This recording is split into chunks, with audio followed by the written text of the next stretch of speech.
begin say him for be brave for chichiri bench nyina ebe ko hono mo na the last major public appearance here ebra NDC for ekodi nsɛmfo ewo mampo na nka ye no ane se na amen se NDC timitra mampo etika se an mampo ya ye wosisi a NDC win elections yi be NDC ye be MC ya ye mpesantini ete se di obi akoye ndi na wo se ye be MC ya ye mpe daboni na wo you okay na NDC for timatena ho akasa asem no enti ya no na that time no na ho se da emfa ne sa se ye no odu se na mo bu asantema nyina ni mutia enti obetena adwom kasa kire wo mo na wutie ne kasa no a utimi se wo yubi a wo ye well exposed wa na dwene mu edo enti wo hunahuna but it drew baby no ka say the walking it drew baby say na nanom edo mu na si fo de a nanom do mu na be si fo because say baby edu ne biase nyina no nyina aye baako enti nye say hu hia so wo hene kase wo dinani epopo obi ehunahuna obi enne na say wo hene bi na ne bia agya saade ne ye obi a agya hoho eba because we nyina emove and that was his major public outing before his demise enti na we do kwa kwa che obi a emaye e fa me god na Asare-Bediako and e bedi nkomo bebre na President Mahama na nimu wasemunti oni aniwo the man has no conscience the man is a confident trickster metraka say he's a con man because sekawanya con man na enka wontimi nka say 1% enye na embom 10% de ye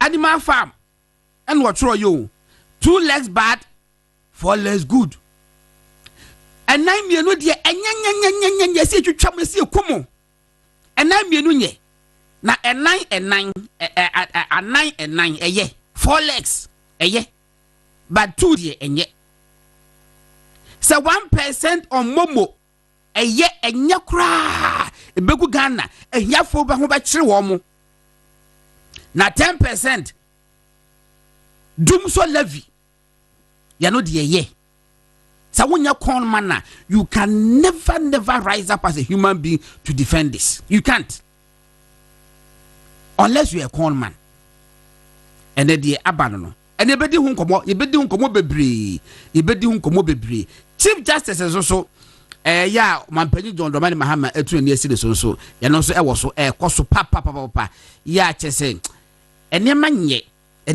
na nye anema bia obofo konguru mu kohu e no bafia obeka na ka de kofie konguru mu ne kohu na no beka de a ka wonwe nam maame no omu di na ni te se prefer o maka na se dem edan ya omkwatena ase ekobo ne wofa eho poso ombeku no ya mpamo fa no free enkran ede ne ko bundasi ekoku no fa moto ekoku ko bodu tioku no ede petrol goods ko mo hye no saa dan na mo de bambina kokoshim eno mudi nti se prefer unti prefer se bebo a busa wo maame busa wo fa busa bra panyi bi se ede ba de ne fe ni prefer na won kire wase eni bedi hu nkomo na okuje to ablakwa can opposition say or not there in the interest of protecting the public purse and this say one man penny and this government appointee bia efa private jet every Ghana ekwa manone and also different manone eba Ghana nyame a won pe bone wa ma okuje taba ablakwa ba beye foreign affairs minister yet ha be boso mienu ni akire nie ena vice president prof na ne ho dodo no ene je de ne koye ene kwa manone statement by in fact ekwa de ne koye de flight re kwa so fa obi anya hu say flight be ne de ne koye. I think we have to ask that question, say how did she go? Because okoye answer mo boy amani nti enim flight de ne koye e bi kwa na e bi a private jet na de ne koye. But medical the principle is that I am not against the use of a private jet by a government appointee, be the president, vice president, chief of staff, interior minister, finance minister, foreign affairs minister, defense minister. I am not against it. So far as necessary at that time, it will be to use. Mami ba ye win.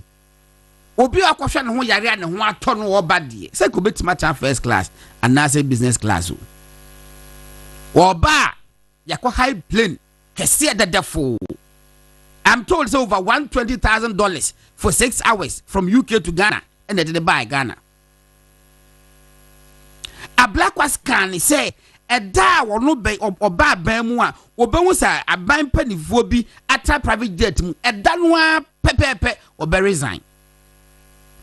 Now was so yes I dear no not because of say what time and Kufuado, not because what time MPP, but because he's a principled person who is fighting the interest of protecting the public peace.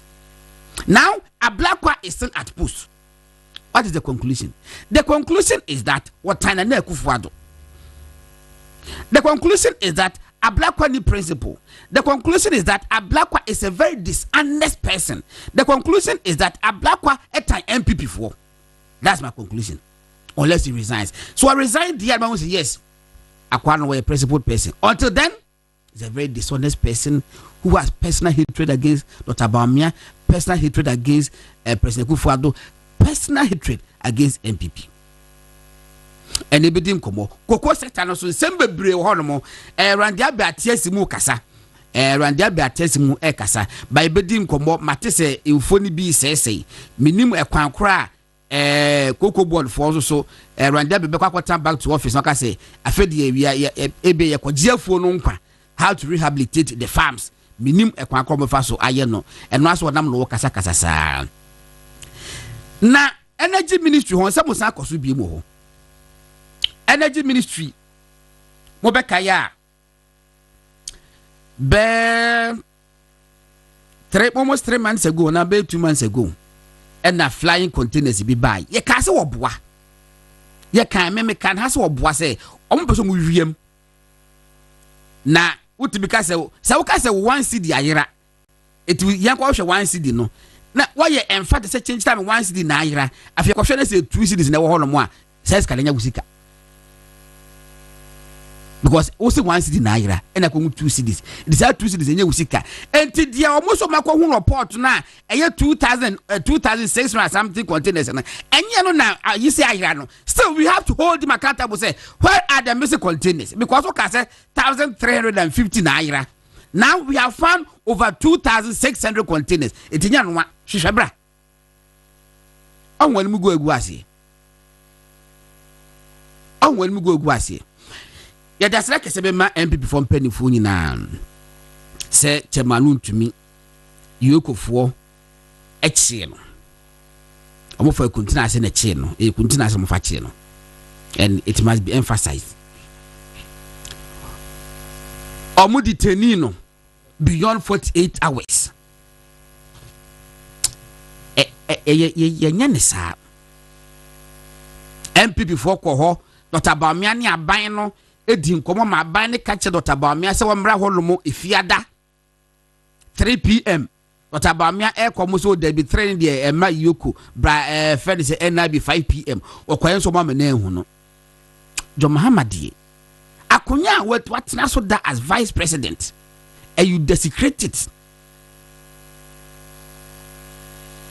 nyamencha de empenfo rewure mu kama bill bond on 50 million Ghana cedis nipa aboa ama yetimi eyidot chemawu ntumi abafi edwada no ida se da kese be mu bibia Dr. Mahmoud Bawumia former president Nana Akufo-Addo Dr. Brian Champon ya ono so de ne niam ne japade ebesi awowa ono so ye dana Yakubu nsha no for the past 4 days chemawu ntumi Mr. Sandy Pacho de me dem ma pictures no rule ma me hwa de chemawu ntumi akosa mpanifo akoda o mase akoda mu nyina ase wako Dr. Brian Champon ho makoda na se wako odika ko very first one odika ko MPP headquarters ekoda general secretary ase na me hobi general secretary kwa ka chene say o masa debi o humfa kufi ne ko hospital no so makwa hospital abenti echa ade amaya mame no ntibe ne nan no say eda na yeyi no mo say the nan na bi kwa say na stroke say den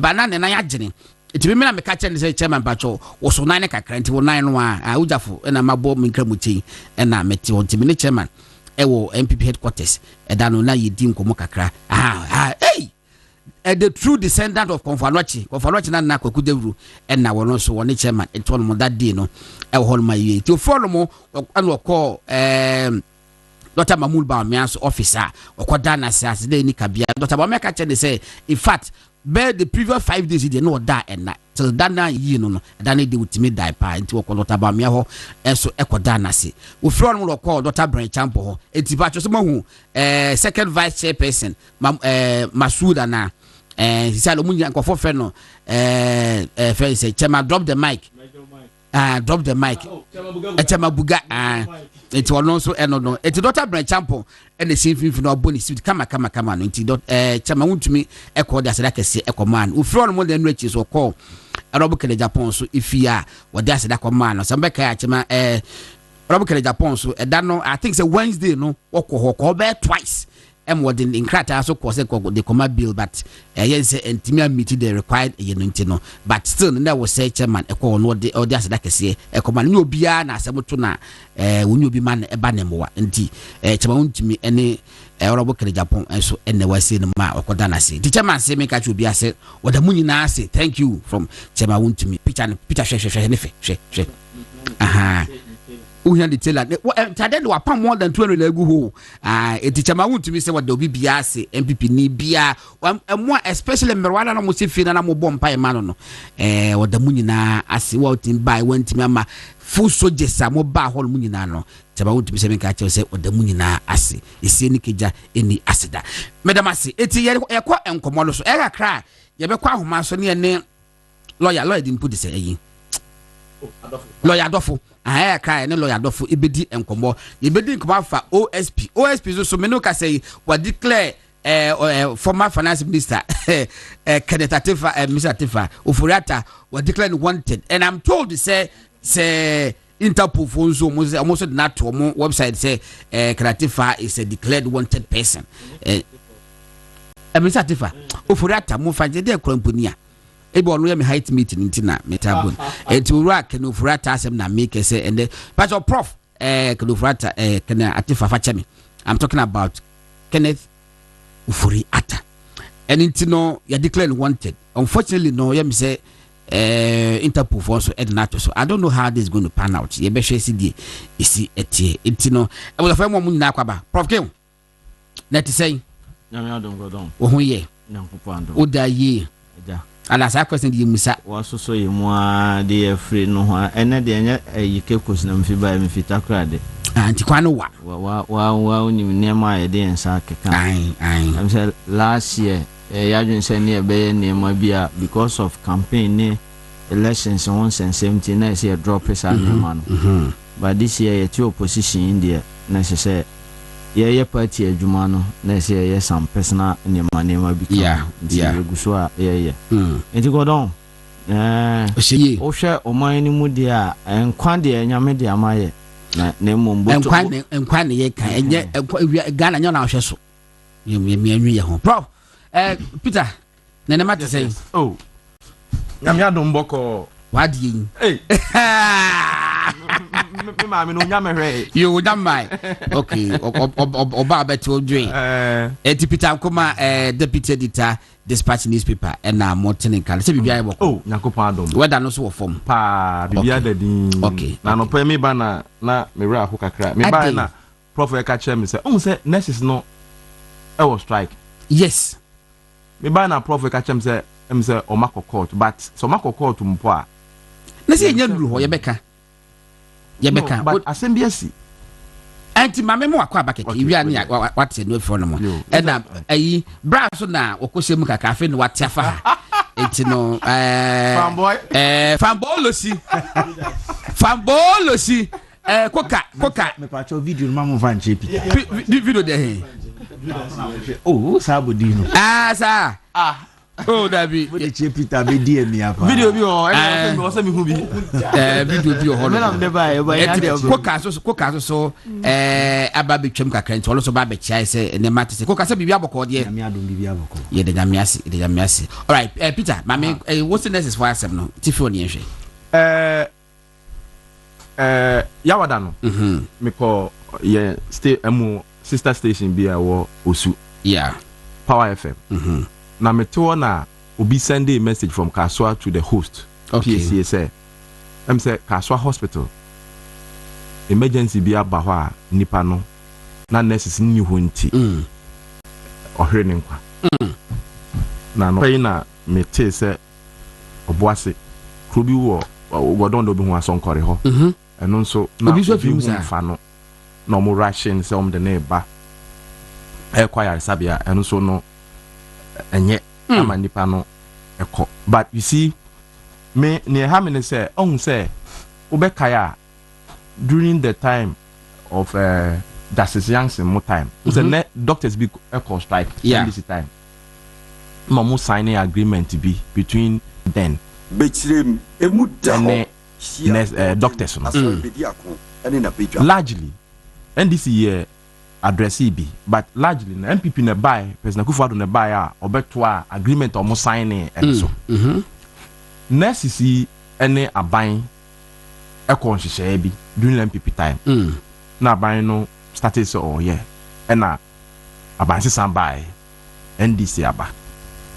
The NDC buy no omo aba the same agreement no say I was say NDC for hwe no mo sesi e ma na near ehu na ema na ye hawo ne say me hu say prof e dey chemsem say omako high court akwaje injunction ham na akọ high court aban no okay akọ high court akwaje injunction against the nurses no you see, but the problem is that or say how na wo no mo hwe no mo solve yes because akwaje injunction nas nurse no nko adwuma okono so okojuna no wa amfa ni wanyi ne ma anya adwuma na they have issues o metima kwa adwuma no abramu nya adwuma no so also mo hwe but the posture of the government no and the money problem no amanfo ewu amanfo ewo how hwe na solve problem no hwe yeni adamfo you see me ya so na mentimi mfrɛ no good man Tony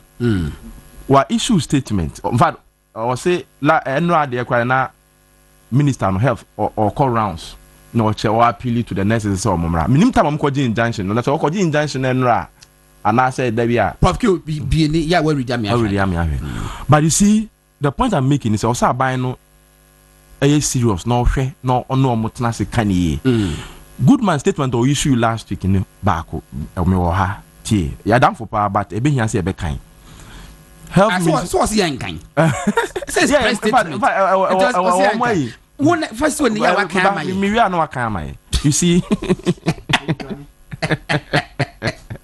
or say Goodman statement or say abandoning nurses ni share na omu share no omu agree won nyoma bi hu tie point 2 of the statement I wo omu Ministry of Health PR omu website or say on the May 30th 2025 the Ministry of Health met all associations in the nursing fraternity no onemu omu tie or say Ghana Registered and Midwives Association, the National Association of Registered Midwives, Psychiatric Nurses Association, Ghana, Psychiatric Nurses Association, Ghana, and the Nurses and Midwives Educators Society. The Minister of Health, Kwabena Minta Akando, assured them of his commitment to ensuring that the welfare of the nurses and midwives is always prioritized. He again proposed a 3-member team with a representative each from the nurses group, the Ministry of Finance, and the Ministry of Health to see to the finality of the matter. Finality of the matter. The problem is that there has been an agreement. There's a finality of the matter. Yes. Between government and the nurses. So the matter really is about execution or implementation. Yes, of their welfare. Yes. And to ukasa usa say aban buy no from so minuanum ebia aban we buy kra enche afeno mo nyam say 6 months or 5 months enti mo ma emre agreement da mo ne abanda ni nyaa no ye beto aso ana say ebrepa mu no ye beba ne abehu kwan aba so a ye behwe na ya so mo problem na mama enti ase wo na wonu mu kohia na wo ka kire o mo say you are now coming to form another committee to go into the matter. Now we go the solution to the finality of the matter. What does it? Let's also Minister of Health. They're trying to good man. Yes. Okay. Which what finality of which matter? There is an agreement between many Prof. Kill. So Obaha Bia Otofufu mami. And then they also Ekotofufu. Now Oba catch them and say, oh, Asamina or menu agreement, you know. Oh dear, yes, I'm got committee. Now committee no finality of the matter mra. And pasum. Na baby huna ya me wanwa kra ne say owie no 0.6 to minimize the effect of the strike no issues are raising. One, the security agencies should provide security for the other groups of nurses who have promised to provide continuous services to patients. Alobi so bebo mo. Say tama nurses declare strike no. And civil servants who declare strike they will come and get you out of the say the group be almost so ebeya omo de omo bekwa adwuma nurses no say those omo about 5-6 groups. Anti security agencies no enkonko provided protection emma those nurses no. To what end? Oh we anti all hospital managers, particularly directors of nursing services and their deputies, should be present at work at all times during the period of the strike. This is nonsense. Until 24 hours for managers, no. This is nonsense. So what are you saying? I'm saying, sir, the posture of Abayano and moi, a man for woo, a man for bread. Doctors will come to me without the nurses, no. What you say? Because nurses no more be take you through, be checking your baby. And doctors no grab a show.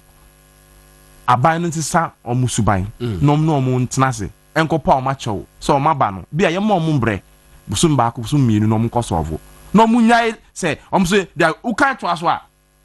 Say they are going to work with the quasi hospital facilities. They said him. They say obi a okoya. Prof K, what's he saying? What on? Yeah. Ketuabi. Ketuabi. Asem we won. They na Peter aka no. Meti ana metena se nyi. De nti a metena se nyi no che se. Minister no na anka opportunity se anka one eni so kan bi. Obeka bi nso anka say ofa a certain tangent. De nti a make us asem ne se ade no there's already an agreement. It is here no what is left is between the Ministry of Finance commander and the nurses. And between the Ministry of Finance and the nurses no. It's who Minister of Health sa oba na sa oba beka se afi na obete a 3-member committee a sa committee na oba bete no. Me hu ade a omode ba be. And again Peter to add to the wokan and say yes say nursing managers. Nursing managers no ebi mo ho a oye member of GRMA. Yes. The National Association. One no your member, one no or cost strike. And I will catch and say one no should be present at 24 hours. Me just don't go for that. Are they going to do the same work? Minister no on the minion no. Yeah, UCC no na yeah Speaker of Parliament or University of Cape Coast. Me na na coast school.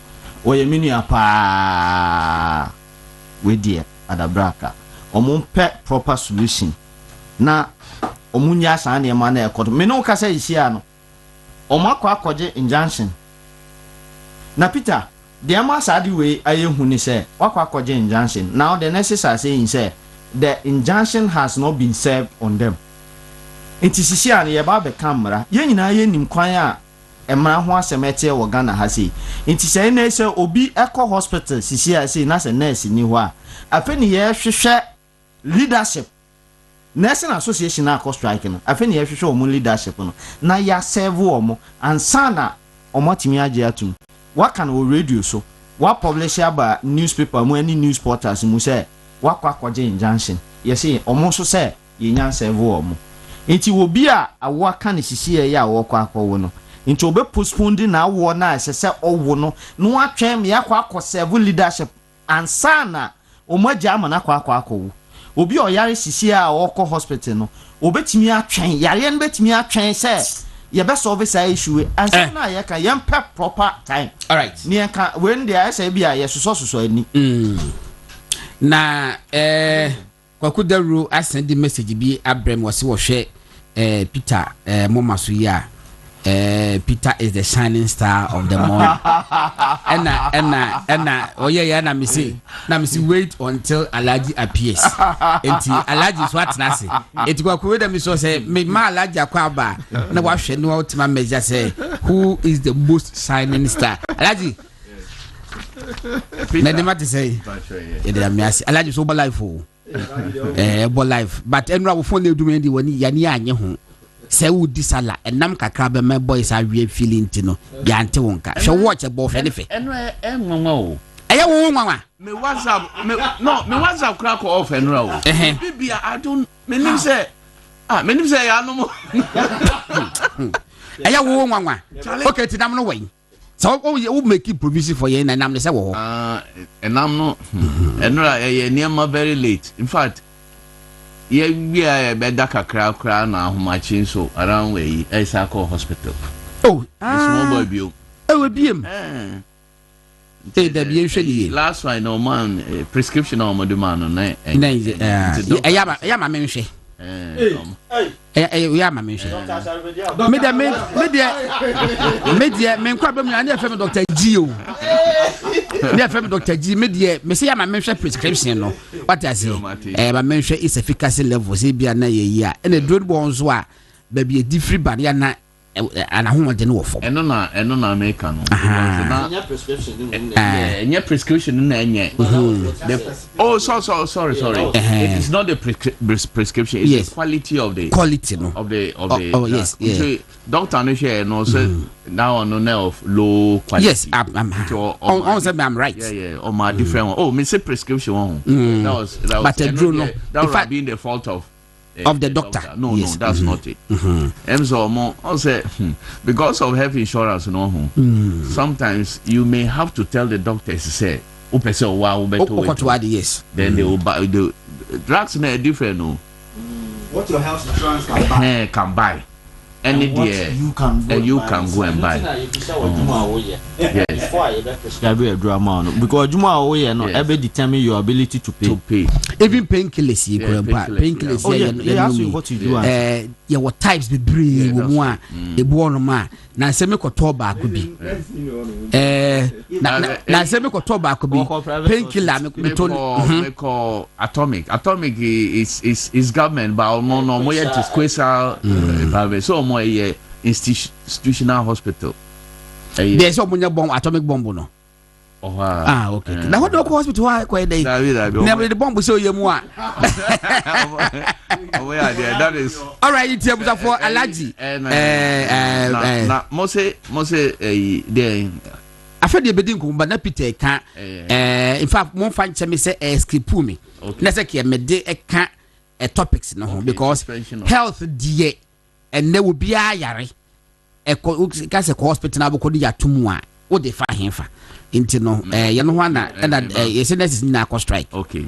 Say with the 2 seconds. I then say 2 seconds say it's say kwaso o ni obi akohia oni wole obi wo collective bargaining agreement ma sign agreement ato ho aban fufuro aba agreement no eda ho wo so no na kotena se akasa se de ombe ya sisi ade no Mubesi ade no one year part. Nipa na ko strike also court. Is it not litigation? It is. Okay. And wa court. Akoje injunction say omon wey. Is it not litigation? I'm sure say ex party.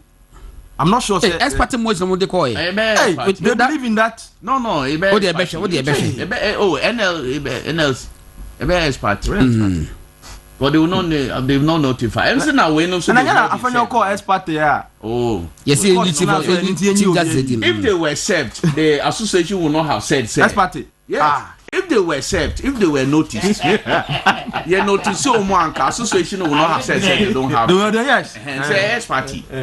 Oh, no, be yeah. One, you're part of the bargain. No, 1 year, one deliver. Nepa no so I strike because of. Or negligence also court. They say litigation now. Whilst you are litigating in court, people are dying. The sick person suffers. That's what I just said. Okay, the story in here was say High Court order suspension of GRNMA strike. No, say an interlocutory order has been issued by the Industrial and Labour Division of the High Court to halt the ongoing strike by members of the Ghana Registered Nurses and Midwives Association. The strike, which began on June 2nd, 2025, has been declared unlawful, and the affected nurses and midwives are required to return to work immediately. The High Court's order follows earlier directions of the National Labour Commission, which also deemed the industrial action illegal. The aggrieved health workers initiated the strike in protest against the government's failure to implement a collective bargaining agreement signed with the previous Akufo-Addo administration. The strike, now 3 days old, has already begun affecting patients, including those with serious medical conditions. In its ruling dated June 5, 2025, the court granted an interlocutory injunction to stop the industrial action. The registrar, Mohamed Daniel, stated, upon reading the affidavit of Martin, it's almost a court. That is No, Emirates. Yeah. Look, this one, NDC now, Marcher said they don't even obey court orders. NDC or mono party near minority then. They have shown a time where they show instances say court ama order, including court giving order say yama security and declare Ablekuma constituency. And so many. So the other way they mean yes was say we can only plead with the nurses. Say, won't follow these people are innocent people will lose their lives. We can only plead with. We'll continue. Also make us so far. But that's what you know. No, that is what you know. Yes.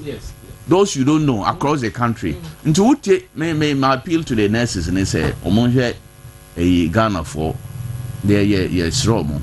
If they look at these people. Okay, so was it Aluta continua? Nurses strike persists as GRNMA awaits official injunction notice. And there was the nationwide strike by nurses and midwives continues unabated, plunging the healthcare sector into a deeper crisis as the Ghana Registered Nurses and Midwives Association maintains it has yet to receive formal notification of a High Court injunction ordering a return to work. Despite no motor to us, was say the struggle continues until legally served. Yes. These are rhetorical questions. Yes. Say even if they were supposed to be say several moments said they will not obey the court order no they never see. No, they have to obey them. They have to. You see, there's a reason why I asked that question. Yeah. Because there are persistent court orders, sir. Nobody, people are not obeying them, and the country and the courts are not doing anything.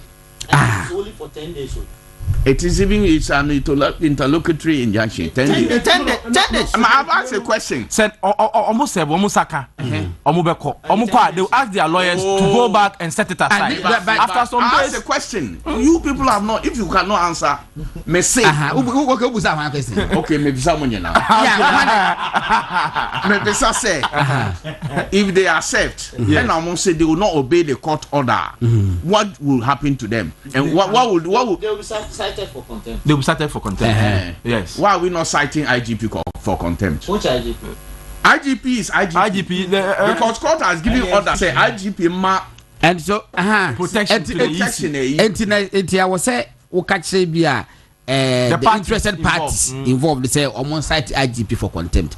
That is why sometimes I don't know. You can't go to court and say because Obi I know. You people, I'm not saying they should disobey. Manka say omu disobey. Manka occurrences. Look, if there were a time, I would have listed previously court orders, sir. Even the Speaker of Parliament refused to obey. I Speaker of Parliament. That is the president you are setting in this country. Law, constitutional democracy, and yet we are not obeying the laws of this country. Ghana for home. So Obi Ankasa neutrals now. Say neutrals no man your positions. Obi Koka yankoi. Almost na neutrals. Koka kasa. Yemfa necessary we if you said me free ebusia eye nurses ne sa normal na uti se obi atro say nurse adwuma enye adwuma profit wo mu a na medio ni pakro ho ya na obi akasa. Oh yes. NDC for no in social media attacking people and saying that a noble profession. for example girl mon ko friend bi no san be adwuma no so be wiase bi say adwuma no be ya what you say adwuma one fast strategy ankomu a ube wie na baby a woda cry a problem into be hwa nurses make sure say omumma nya the best of education say ne be ya omu betumi abehwe omu because any that's will be any ho now ni obi atenase ya hihye governance is continuous what you say governance is continuous into the wo ho na wo say fama na all can catch and say okay mean to me ma oni nyina me to me amount sa percentage we ni enhwe ni dia aka ho nkomo because me buy no me buy abemu no this number of months ni no ma bebi wo ho say me dey tutu yi na kire om ba minister no body language akoyeti say street boy bi a kilentia me hu a we dey kill a betia yes I say uhu tamale senior tamale attitude ni start here that is the same body language you use as for your time will come and go. The nurses, doctors, institutional, they run the medical facilities into no more delay. First no during welfare what you say but senior year managing no it is not right. Senior personalizing here can say MPP 4 and MPP 4 show it you see almost say leader no nyasa ko MPP no or ware MPP constituency chairman Peter Nkwasa keka jai Peter go on Facebook and go and see the right tabs there you see ade a wo ye no on say ade a wa master on say wo ye no obi de ye wa ofo say sane a wo ye no sa na wo ye no. That was what you were doing. You were using institutions and things to damage governance. After this game now was set, is still in play and emotion. Nay, how are you complaining? If we messiness and say, yeah, pomocho, more dear, more managing, and then the worst part, I'm on Mubu say, you are telling retired nurses to come back. You have ordered as nurse student nurses, any assistant, ward assistants to mount the fort. Nurses now also get your mala 2026. Yes, they should come back and. Omuna say so a word there, any mess in there is ongoing. What you say? The whole system of managing the crisis, they are not managing it well. One, what the Omoko court leadership no grand room. Two. Instead of finding ways and means in Penifona, any professionals in the corner, or lower scale, no, omuna upi omwako. Adiwe, ye managing ye microphone kwao. The health is the backbone of the nation, Mr. Midasi. All right, let's for aha Ultimate Radio 95.9 Koka. Na Martin Kano chema Koka Kumasi and the usage Koka and so wakra aha na ye bo game no kama program leading the between high movement television Peter Nkuma was saying no Prof K was saying no na Alaji was saying Peter young choir next topics na see war science huna nkofoka na tua 1 CD pe tua 1 CD pe sasa what to be kept guys because we bodam ni yen ka tua 1 CD pe na ayarga cross mo can be say just 1 CD eti we say tua 1 CD na fefia na kofa bokoboko ana yes 1 CD ni just on 1 liter gallon beer 4 CDs 50 pesos and abetua 1 gallon so ese peda yentia and kill yentia say pedia and yentia but now be on this 1 CD panel girl let be the nana let be when we say wa be say wa bon sa ho na wa suma no send mama we send mama say 4 minutes on me yanka obetima abo fepe we send mama say wholesome for very, very wholesome sa ho at me dey be in fact and then not just say bit me simple calculation sa ho na just say bit me aye no mama fa we say to straight me send wade bi sisi say mama nchia bono hene so di bono hene bono hene asase pa evening program aya no so anpe bia wo hwe ye anti no ma mencha bono hene bafo awua sa ho o guy ho okay hey koka ka so guy there and then the live Peter o hia wa danfo o ko ha e bi mo e boy yin but say the chop ma wa dey be me the FNQs be amount me the FNQs be amount e wo sa 1 cedi per liter no 4 cedis 50% per gallon no me the yidi amount fato so na me na tie for go through na ye fa any komo ke be kwa homa so na okay enti FNQ ne frequently asked questions 1 cedi per liter levy no was say what is the Energy Sector Levies Act and was say that ESLA was the Energy Sector Levies Act 899 was passed in 2015 and further amended in 2017, 2019, 2021 to promote the efficient utilization of energy sector levies in addressing debt to facilitate sustainable long-term investments in the energy sector too. What is the purpose of the Energy Sector Levies Amendment Act 2025? The amendment of the Energy Sector Shortfall and Debt Repayment Levy is to raise additional revenue to serve as a dedicated fund for the power sector, particularly to purchase liquid fuels for the use of thermal power generation plants. Pacho alaji number 2 no sekre hon fato mame. Number 2 no, is the cost of liquid fuels not included in the electricity tariff build-up? No. The cost of liquid fuels is not included in the electricity tariff structure. Government through the Ministry of Finance has been financing the procurement of liquid fuels according to PRC. Adding the cost of liquid fuels to the electricity tariff will lead to an increase in the cost of electricity by 50%. And what was right? FNQ say, what is the estimated cost of procuring liquid fuels for 2025? Was it $1.2 billion, with the cedi equivalent being 12 billion Ghana cedis, that's 12.6 billion Ghana cedis, using BOG's average exchange rate of, come on, what's saying? Why 12 billion? Almost $1 near 10. Why do they quote you? Maybe I was say, what is the what is the estimated cost? I am sure be a boy. What do you should be? What is the estimated cost of procuring liquid fuels for 2025?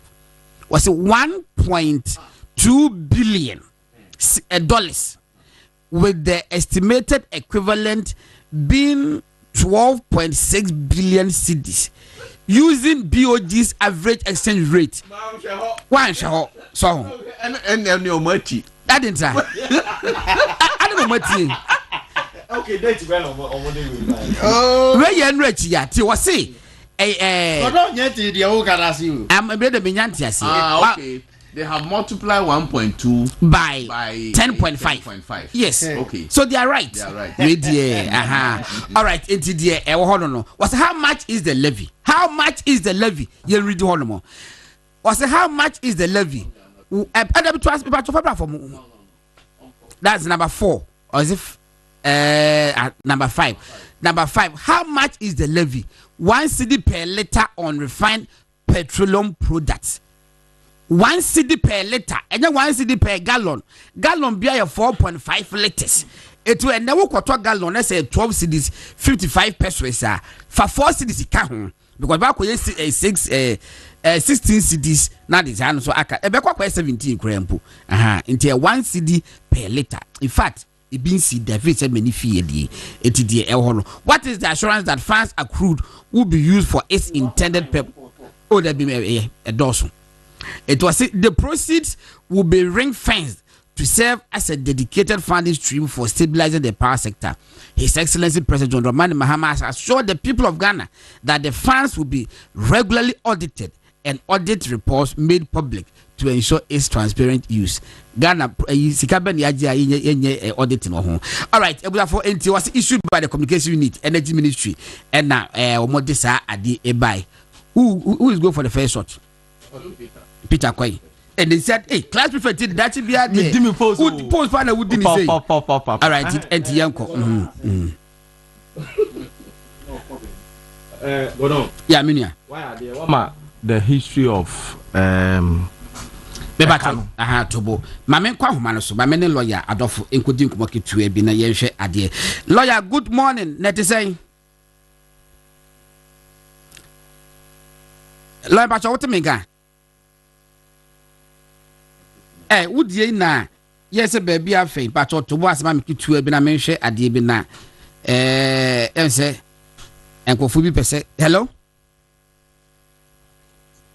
da bi pacho mami ma wo de gina so ame na ye be say me settings na wa ha no na class prefect asomu se sen dia minim okay it pacho de mami just 30 seconds na me solve adibi I think say is done all right kan pacho te menga enko fui Peter Twaso would have made Peter Casa. Would a batch of Peter Casa met to Cassie. Near me, Chen say, why are the ama?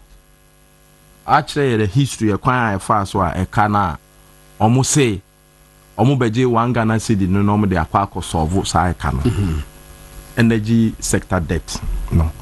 Now, who come into it the energy sector debt, no. And you mammy and sa and a debay in tia, Emma 2015, the NDC are buying no 2015 NDC are buying no eco passe sa act no. Nidi kind technical losses. Say omu generate power na so I was say omu transfer edeba yemfie ndwuma mu ni ade a ekwan fa so a eba yefie no ahoma anase ekwan oboso omu transfer de power ne ba no ebira ntiema omu boka de tosu mi enu se so omu de power no so ba na amanfo eko use power na edu ba bia omu ntua ebi nso ye illegal connection so consumers so ye use power no etima eka enso ba na the IPPs omo a supply a generate power ne man no omo so na ye de omo ka in the President Mahama from in opposition Bɛkyerɛ say saka no in fact saka no omo free power no omo ja $2.5 billion and editor ho na President Akufo-Addo be inherit sa 2.5 billion is on record. In fact, ASAP cry issue statement wo ho. A omo kyerɛ say the 2.5 billion na NDC aban ja to ho no. Say President Akufo-Addo aban anhwɛ na wanka ho yi a ebetima jump to $12.5 billion by 2019. Ntimami ohwa ASAP statement na omo issue here no in 2017 by Benjamin Boache, the executive director. Peter Biden patch of Achemi. Yes, Akumani Yatum. Hello, Council. Good morning. Good morning. Aha, Fedium say a dem kama. Lawyer patch of who ya die? Me who ye pa namuswe. Nyamiadum ahode e wo holmo. Lawyer na ene yedi enkomo kakra ye be mu akwaba eba Bɛkyerɛ mu movement television so ne Woodme radio yedi nkomo kakra efa chief justice ne nsema ekoso ewo damotomu wo ko cast honoma de ekoso wo honomo na OSP so a ene wase wa declare honorable Kenoforiata wanted ama I'm told say Interpol krampo edomo na ato on website say is a wanted person enti no san nkomo ekoso and of course said the yoko for so efa so Chema Wuntumi and his subsequent detention for about 6 days. No, a home como any yes, and the mania means a be a brain into so better you will be Nubinania discuss here. Then a person here can was him. Yes, can't Chief Justice there was away. Hello. Justice. Hello. You better the Chief Justice then home community patch yanko. Why? And let me education. Yeah. I mean, I'm a show what chief for new for and video copy na mean Chief Justice no ya some hard green hard green in a sense. You see, almost you didn't some walk kukum. Now, not somebody do kukum no. Supreme Court so on the one can hold a munkodi or massimo ɛwɔ kokom na de ha adwene sɛ so kokom na ɔmo kɔ no sɛ bibi to kyima koraa na maame no oni baabi akɔ bi sɛ deɛ bɛyɛ no bi a yɛnyɛ no ɛne sɛn decision a wɔbɛyɛ arrival at no ɛnyɛ appealable ɛna so mubu no konkura na maame no ni baabi akɔ ɛno na ma no yɛ ase Kaspacho wo se asebe bɛkɔ bɛto kyima bia no ɛnyɛ appealable dabi because when they come to Supreme Court of course Supreme Court no o ma ehunu sɛ nneɛma bi kɔ so a ɛnyɛ papa Supreme Court is won tie and is won tie dia ɛna na sɛ wo hwɛ ma de ɛkɔ so no sɛ nyankopɔn ama mu dia the fate no is already sealed anything omo a yeso omo kwadubofo no Kaswe fache me so Kaswe fache me technically speaking appealable appealable but as to whether say the appeal will go through is a different ball game altogether and anya said it here what is appealable to who appeal to when to the Supreme Court who appeal Supreme Court no mami ko ya mami say Supreme Court say o muntie and say action of an appeal or whatever at the Supreme Court no legit there but as to say you succeed in that attempt no yen ye ka ho asem da beboa there be say arrival at a final decision ewo ho a you cannot appeal it and the saying say omo wie omo ka say maame no ayem fom so a the president must act on it even when it's wrong or even when it's not true. The woman cannot appeal that decision to anywhere. What is the American say? Matthias no Matthias on that yeah na komu decision no wetima ka say wrong, I'm going to challenge it and there's a Supreme Court to accept it and I say you can go to Supreme Court there, then it's appealable. But whatever decision the committee will come out, that is the final. The president will act on it and conclude. And the economy, in a sense, Mami, quite do more for, and I'm going to grab and chassis. Only a crown a quadu, and also almost quadu. The actually saw a train chair, Mammy, as I say. We understand our governors almost media dancing. Mekasa di kwadu na nkasa na yedi gina so abo ma me na serious omo mekasa omo be fra dance fo na ojino ho a won ti ase committee hearing no eye crazy criminal in a sense ye gina so a suspend mami enyo na sevu ayi a would must do sevu de balance on probability be at me we ni bi we dey supposed to be beyond doubt. Na kwadu bofo no. Na omo so ayebo ne etia. Committee ne se omo nkasa. Dina obede what so ma no. Nipa na obo kwadu no so nkasa. Aye disturbing. Now, it's not be a question so a. Kasa. Question ba ne say ene wo mo a wo mo bo kwadu no. Other na be kwadubofo no man ka o masem. The question is what is the interest of the kwadubofo? That is to say the petitioners. What is their interest? Abra witnesses no ewo ho. And only asem no. Say wa ka sa wo kobo wo cholete ko edo. Wo let na the subject matter. Now ni until someone ka sa wo kwadu no. Letter of here see until so more about the mount box. You can say you could ask them. You say the new way no will be added witness statement back. It will witness statement at the abana and Abidjan Akasa. Now, when the first witness statement, no, what the abana was the one as a crowd Makasa will be for the Bakasa in their capacity as what? Witnesses now on Babidia Dazil. They are coming in their capacity as who? It makes no sense at all. And so Supreme Court zone here. Okay, I'm in a letter now. I affidavit was swear no.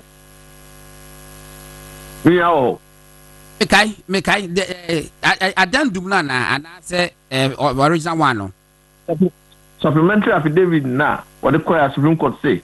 So, it will be revealing what is going on at the tribunal. By majority decision. Over almost saying 5-0. Almost striking out. And one year who said treatment, I didn't even worse than Kwadubofo. Not just say the working watch my job as say assembly ekoso ewo committee hearing. Na ebia ebum braso. Me fa ne say my men lawyer crackers of person cross examine the so-called witnesses and the person is denied that. Now what I said there be ready natural justice say so or right to cross examine the person, the accuser. Now what they call Supreme Court to Supreme Court back say no, you can't say yeah, it will be revealing whatever is happening behind the cameras. Exactly. That is the whole point. Hey. I'm trying to make. What do you mean, hey? And you see, you put a common crowd what they come out for. Mammy, you put a common view that. Some committee here already a facade, depending so okay. Well, Supreme Court, it will be revealing what is happening in England, Samra. They will not even hear it. I don't think almost strike it out. That supplementary affidavit. It is our process with it, Minia. A foregone conclusion. I'll be very surprised if they find a woman said who's home. No way. I'm not such a dinner from day one. But Karul is ever. Council, would you say a year Embrano 1992 constitution a year, you know, and they have a petition for against the Chief Justice, no? Say the process no. Would you fault the constitution or you fault the people who are implementing the constitution? Both. And it's saying constitution was drafted in 1992. It was poorly drafted. They did a disservice to us. But they wanted to please one person. One person, no. Yankopona pension, one person, no. And it's saying, to remove an ordinary high court judge, it's difficult than to remove a chief justice. And it's saying, so we bought ordinary high court judge. Kwadua. That decision, whether there's a case for the high court judge to answer, is made by a judge. But to be more Chief Justice Kwadua, the decision whether there's a case for the Chief Justice to answer is made by a politician. And that politician happens to be a president. There's a president who will be a 1 year castle. It means that his or her fate is sealed. So what are here? And only problem we are facing. And they say no dear. From the way the hearing is going on, I have no hope. Say because my man not declare Babeka. Said those who are Kwadubo for no crown. Yes, ordinarily, I said a Supreme Court chair on that chair form. And I said, no. What kind of justice system is this? We will not allow that. Go and implement natural justice. And cannot be too much BBR. And the Supreme Court by 5-0 almost struck it out the supplementary witness statement, supplementary affidavit. Now and can show exactly what is happening there.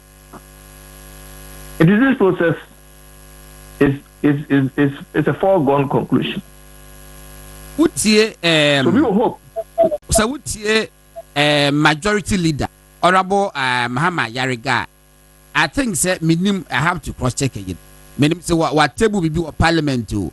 One can say one so fault system. They say a quite fast Chief Justice will be the petition by a quite fast to him. Nyamra papasa intino what the corrective measures be aba me so what me follow that discussion and a proposal from Mama Yarga matter and say NDC through say chief justice omo de ba no e bibi suba omo yi no enti omo person omo hye mra na ansa na dachi abo dachi chief justice on by I don't know simple entity because omo say process is so flawed say so because you be chief justice omo yi no and one say they can be with a wink in the north ubo odi chenko fo bi say for petition bra oba president no na ho was say there's a case for you to answer finish no one has Supreme Court no up judges are on be any bidding amano no was go choose mienu so akofo no so nkofo say dom levu abeka ho finish the woman is in trouble it will be with hope say FFA be jo committee wa me say please ama Oma plan bibia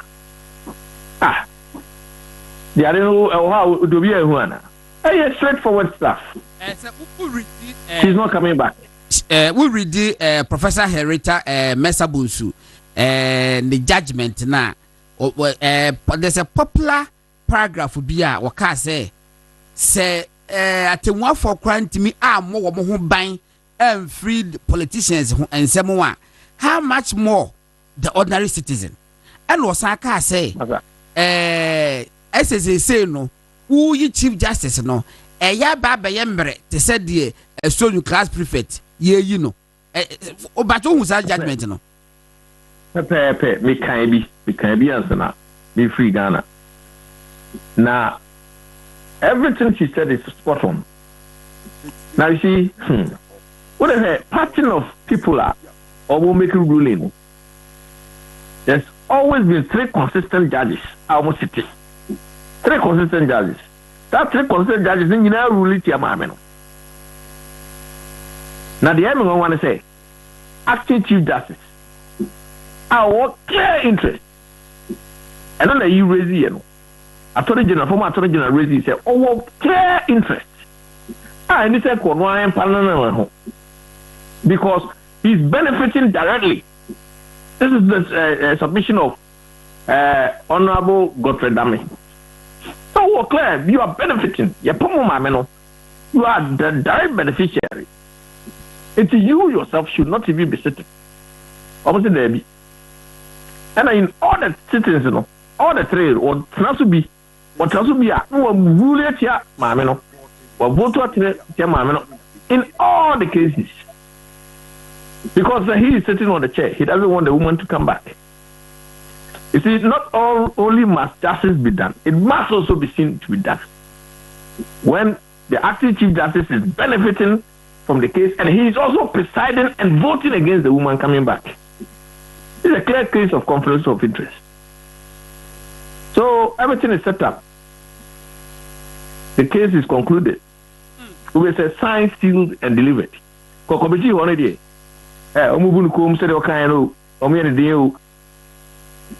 The final decision is not going to be appealable. You can't go to the Supreme Court to appeal the decision and say it's wrong. And so in your estimation, the die is cast and the Rubicon is crossed. It's already signed, sealed, and delivered. Wait. Yeah. Your OSP at the press statement or by a press conference, grab Bekasa, ya. What is he said? They were declared former finance minister Ken Ufuriata were declared wanted because when Timmy my and go for raise issue say before OSP we were bano.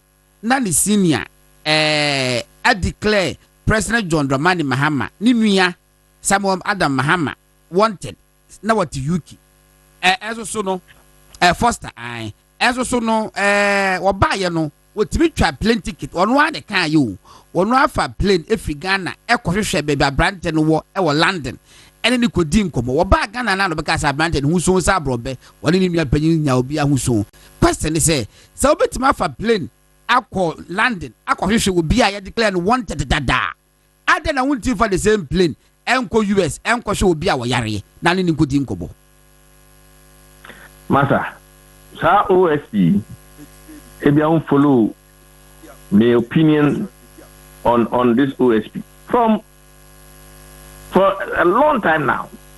Maka say, "Oh, to me, Juma no tongue." Maka, but I don't know. The way I hear the name, say he's incompetent, purely incompetent. Why?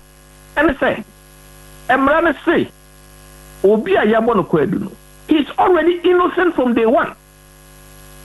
He doesn't need to help you to build a case against him and not himself. And until I say you have the right to remain silent, anything you say may be used against you. This is a basic criminal law study. I show. Now, I OSP. Or say, or no, can overreact no matter to no. It is also a matter what he can wanted. Position of the law, Benno. Position of the law, Benno. One tell me, where in the law says to say a police officer can declare you wanted when you simply refuse to talk to him? One tell me. I see. Normally, arrest warrant, you get it from a court. You cannot just sit in your office and say,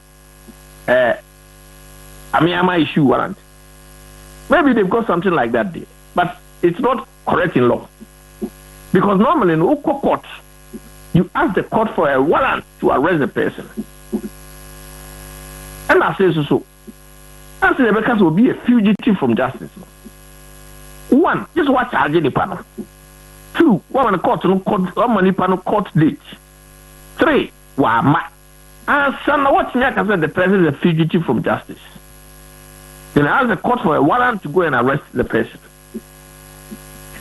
Now, before this publication, you and I never knew anywhere. Just say what charge can overreact. You and I knew nowhere. I want charge it.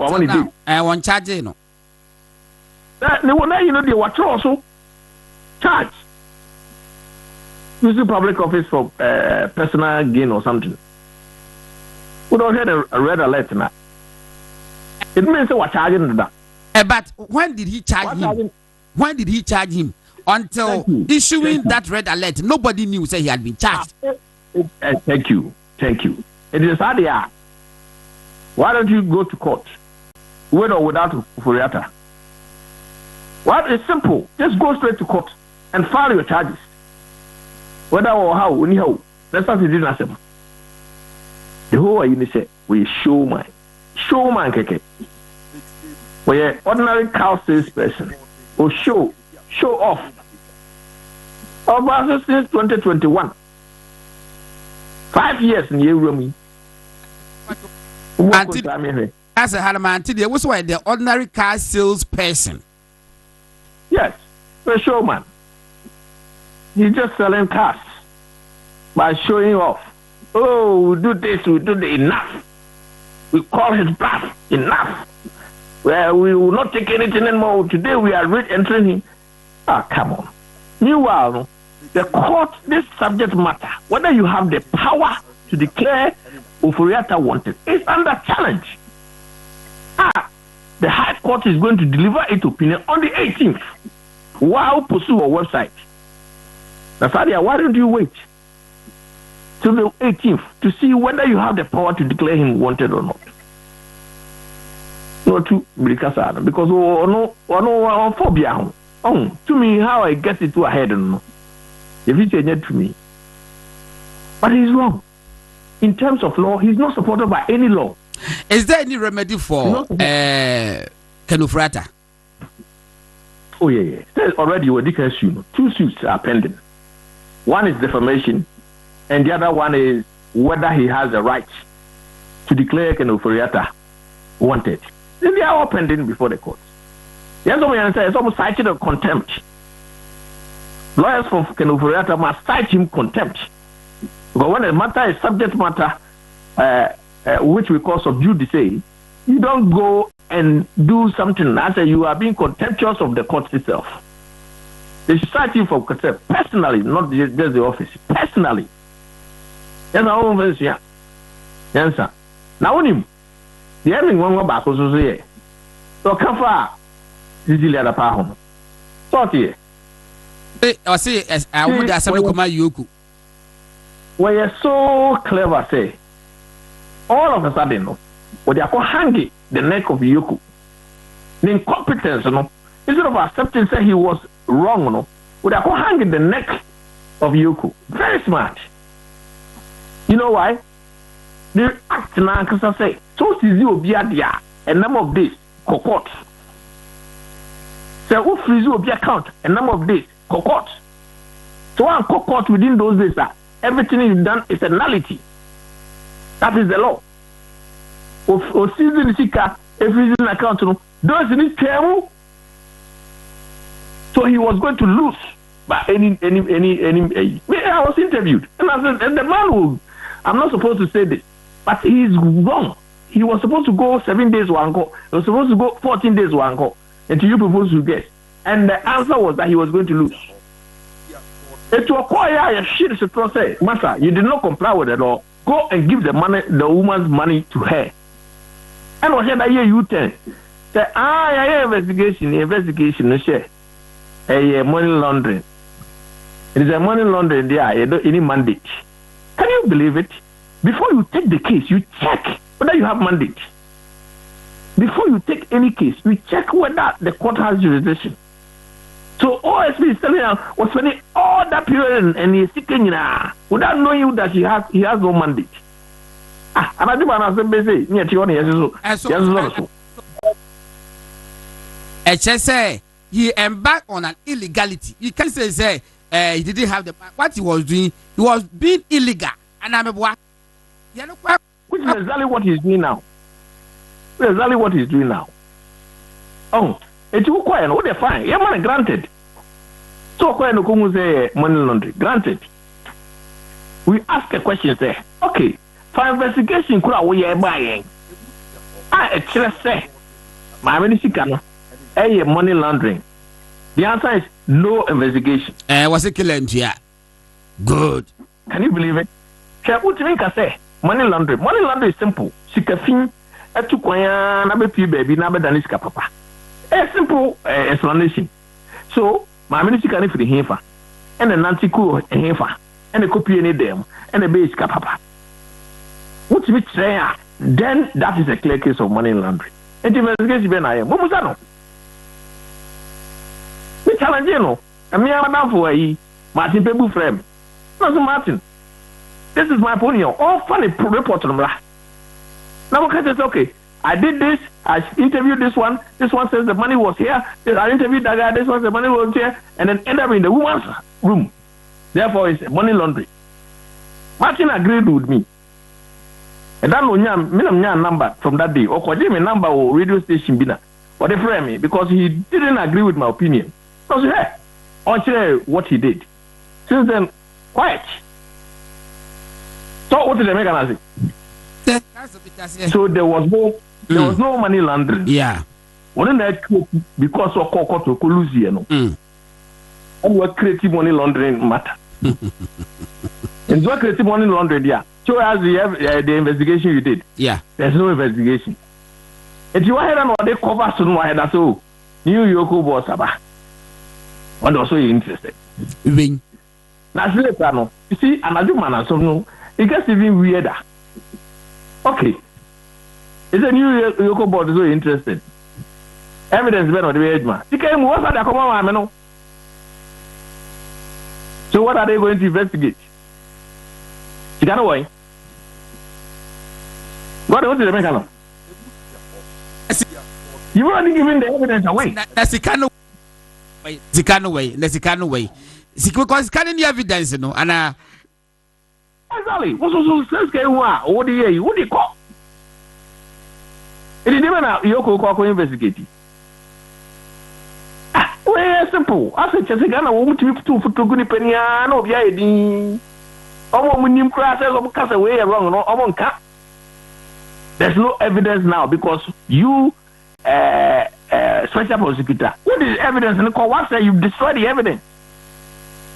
So, what is Yoko going to investigate? Who got the America said, me? Me, who's scared? How are you going to prove it? And a court also have media reporters in the edge, you the physical evidence edge, to get Muzua. What they call it will put on you to be any qua.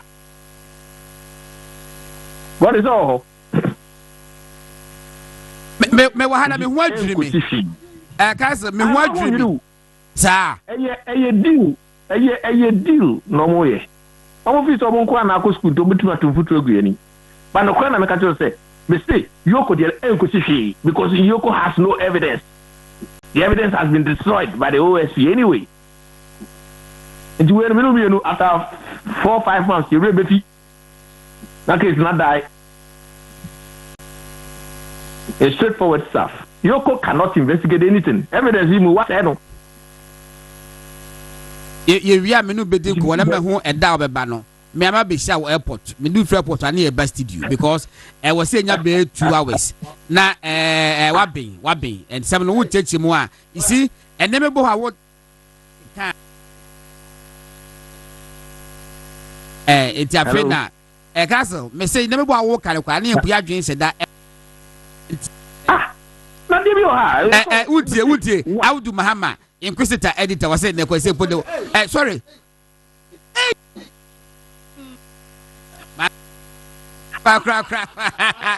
The custodian newspaper managing editor was saying catch was and they said they were found lawyer by force.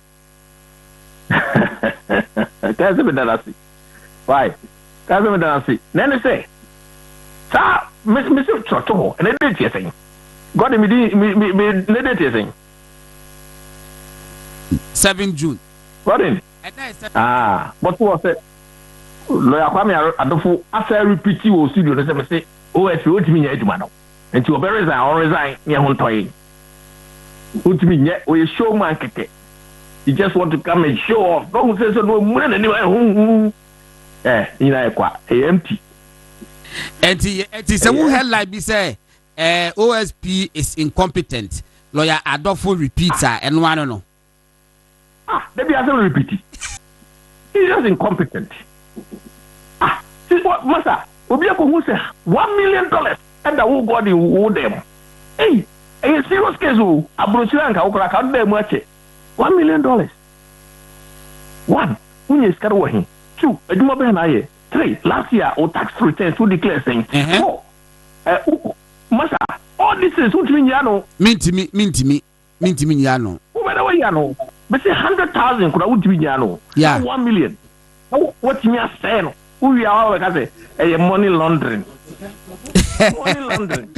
All right, I was for lawyer Kwame Adofo a private legal practitioner and I any edim command what to kwanga ka ba in the best studio near bobe 2 hours na public education no abba so that I think we need to be alive to some of these legal issues now we know where to put it.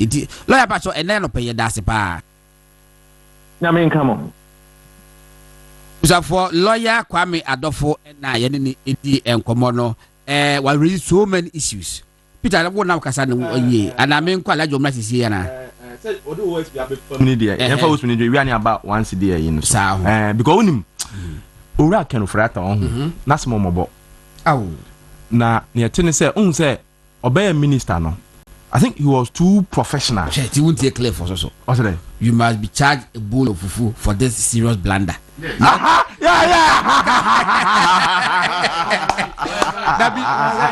And the party said, it will mean church. Mejitum. That's it. By name one yet. Met the best side down. Matty. Suspended sentence. Matty. Young coin. Yeah. Oh, na make no say, Oracle of Ratano. A do baby no. None one by he. Oh, to the extent say, and after none one by him into no. Ye miana she form a yan bonicra obian can be. And now obia a channel. Even MPP crampono shall almost posture. Oh, but a yaro. The first time OSP a becker side and Sana Oba be declare wanted first one. Or can be? Or see, the OSP acknowledged in his statement too. The OSP acknowledged Mr. Furate's lawyer's gracious offer to provide the OSP with information in aid of the investigations. they are not obliged to do that. Debbie, and the lawyers is in constant touch with you. And I will acknowledge say, or more air wow, no be what my locating no. What they some 4 point I be by. Somebody I want to me locating a declare no fugitive. Yes. Obi a what my locating no. No acknowledging the lawyers. New hospital oko. Then I want to make us a fugitive. Share ebio. That time no or kasano in paragraph in page 8 our intelligence point us to state that the purported raid on Mr. Kenofrate's residence was staged or at best an imposter action in an attempt to court disfavor for the OSP and to derail the investigation. Staged by who? Last time no kaya na enkofobi staged by who? Yes, staged by who? You see? No, staged by who? That time no na Wadanfo Richard Jakpa. And now Koni Fio. But not an investigative body. Headed by such a Yisa who say at that time no on one stage manager man for some attacking no. So the be ya man for be time OSP. Na ne ya reho e man ye Ukraine say recent one year or some be issue in statement in ade. Unum so obo Kenfrata ya dey din. Oh boy, he made it. Yes, he made it public. Cancer. So, what is when himself Kenofrata? Oh boy, Nidin, oh boy. Cancer nanti Ghana. Yes. Into Omra. So an investigative body. Why would he even mention yari? Oh, the Kasebia or yari. Now wako bo ne yari Nidin. Such an insensitive our bontene. Oh, a reckless. He's a very reckless person. There's no investigative body. Our besa. Serious investigative body obey sir. Me say obi yare. Apart from that no. Andy Usu was a special aid to yes. What in issue in his personal capacity. Emma wad meti ama why plea bargaining. Why plea bargaining no? Scabus won't to ya, more than man won't ya. Official website of OSP. Official communication from OSP. Now abo Andrew Usu. Special aid to chairman to me, Asante Regional MPP chairman. Yes, I the woman. Why must you add that? It is a mission by yen and mission in the woman meeting. Okay? Because the special aid that be the special aid and you one of my own people to make me boy. But my media, you can never sever that. No, yes. It's be bad, can me say. Anti abena 1 year with free kwunkwatia the buy a feniki say jabin every day do na my bomb meeting to attach your official name. Will you even be happy? You can which me ye. Why must you add my wound to his name? He's a very reckless person. Look at and go for my wound. To us Arreho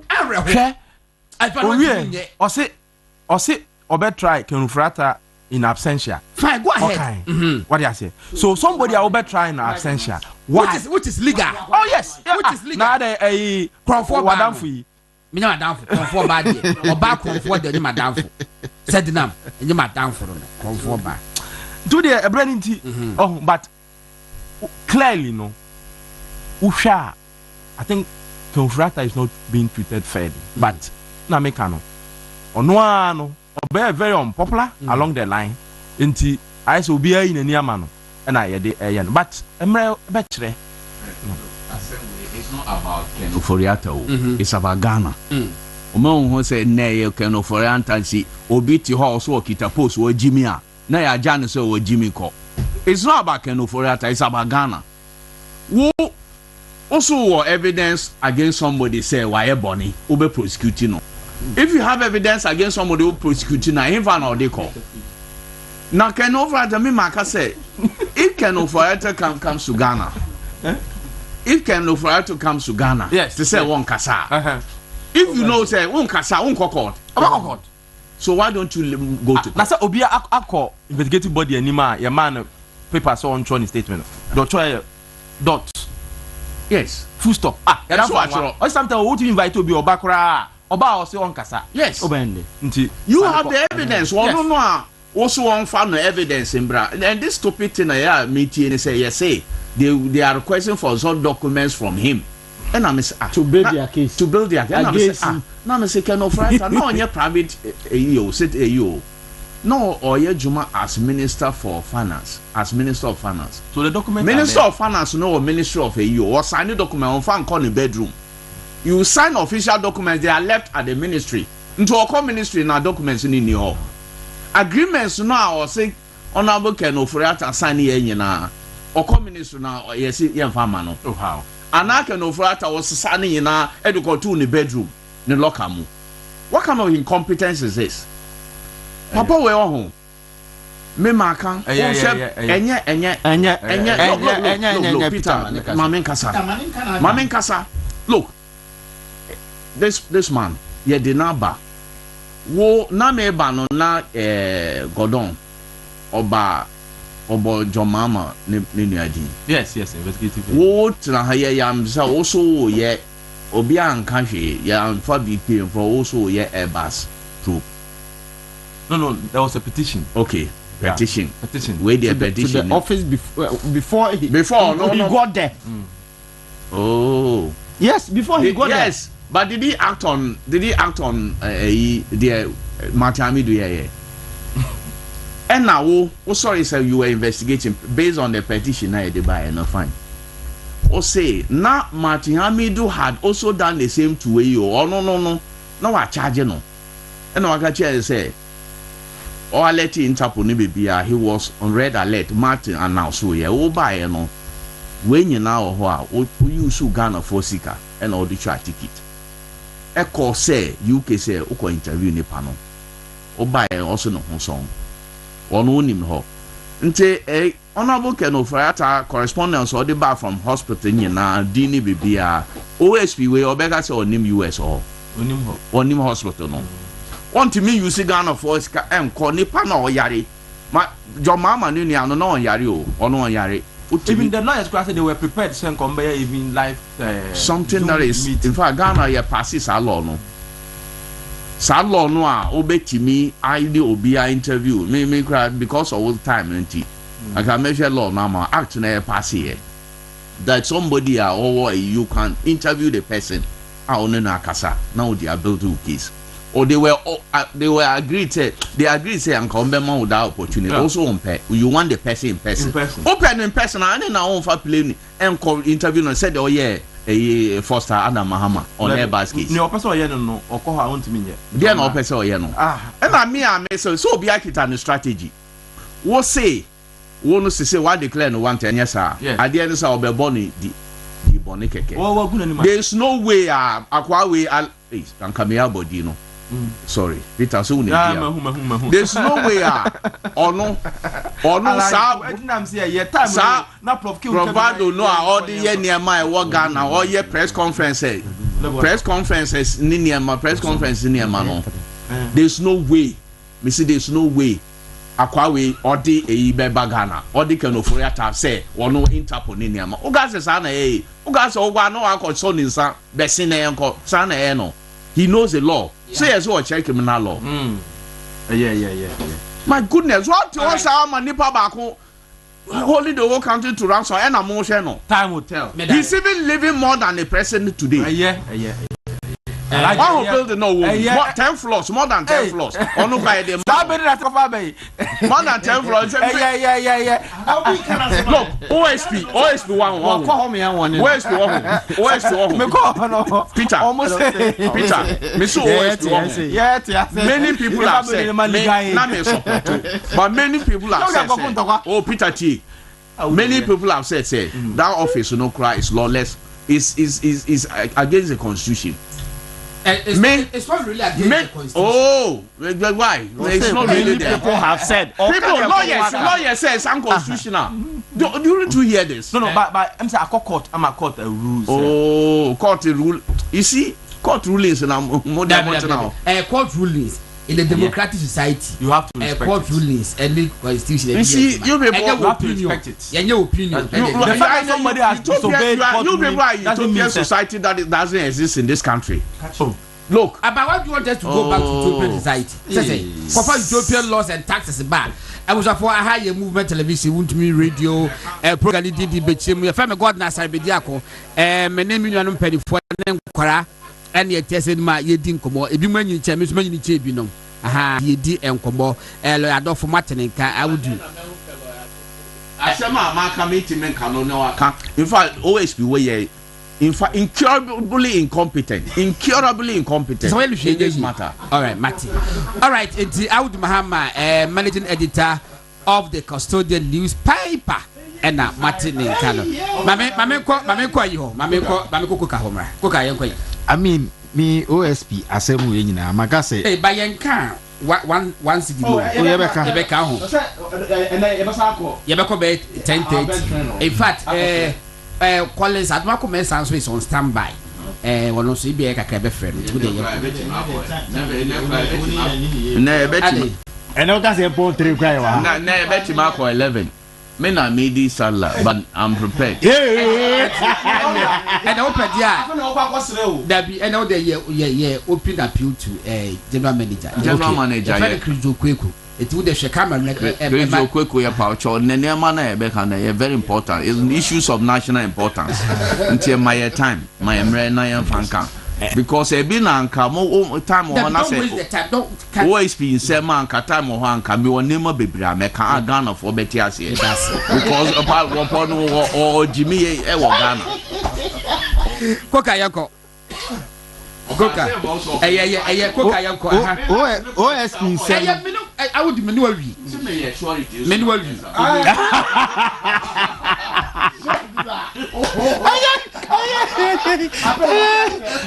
I've heard what kind. I'm not short. Watch out the very good. Shorty time.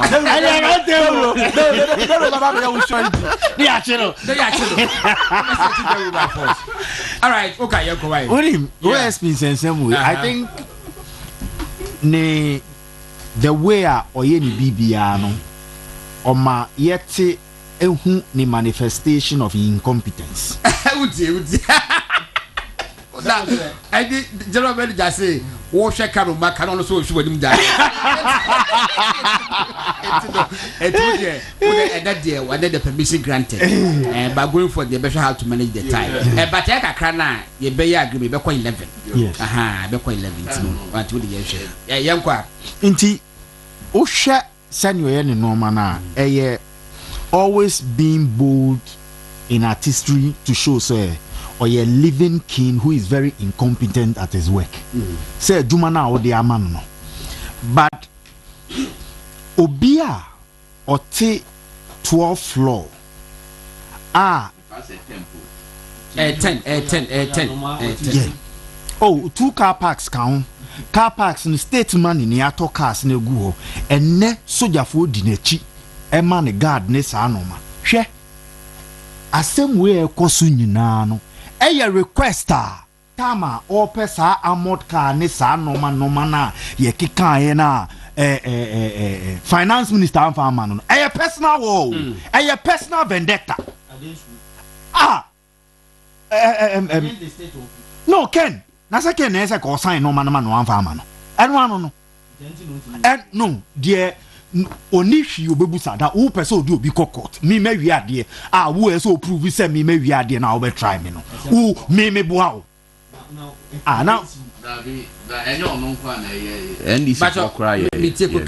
what you see so where from this and then the act of what you are doing say baby a wodi yoko akwa who per se akwa to say mumu wanting to transfer some portion of your incompetence to that office. What says Cecilia Dapa, Sikasem, no man ye fundamental a kao request. Was Sikano Krahunu, you couldn't do that. Me Busakra says Cecilia Dapa mekan just Sikana ebe fine sa mountain ani the bayana. What you say? How do you do this? Yes. A remedy be or homa menana. Yes. What you say? Interpol normal now our firm. Uncle kind rules ni BBA even conform our humanitarian right. What you say? Obi or yare. One. What in the area be two ja? Obia and Sumau. Nipano amount all the opportunities. in screen ni bibia enye se wa charge no deny se o ma wo wo si on edi na since when did OSP become an autocratic a dictatorship institution? Say your will is what should be done. Me mebusa say inti sika ye mani nyina no ne kra aduma ben no de aye enfaso ben e bagana so sa de ne de sa institution no it has to go back e see egunu ne e bla no ma legal aid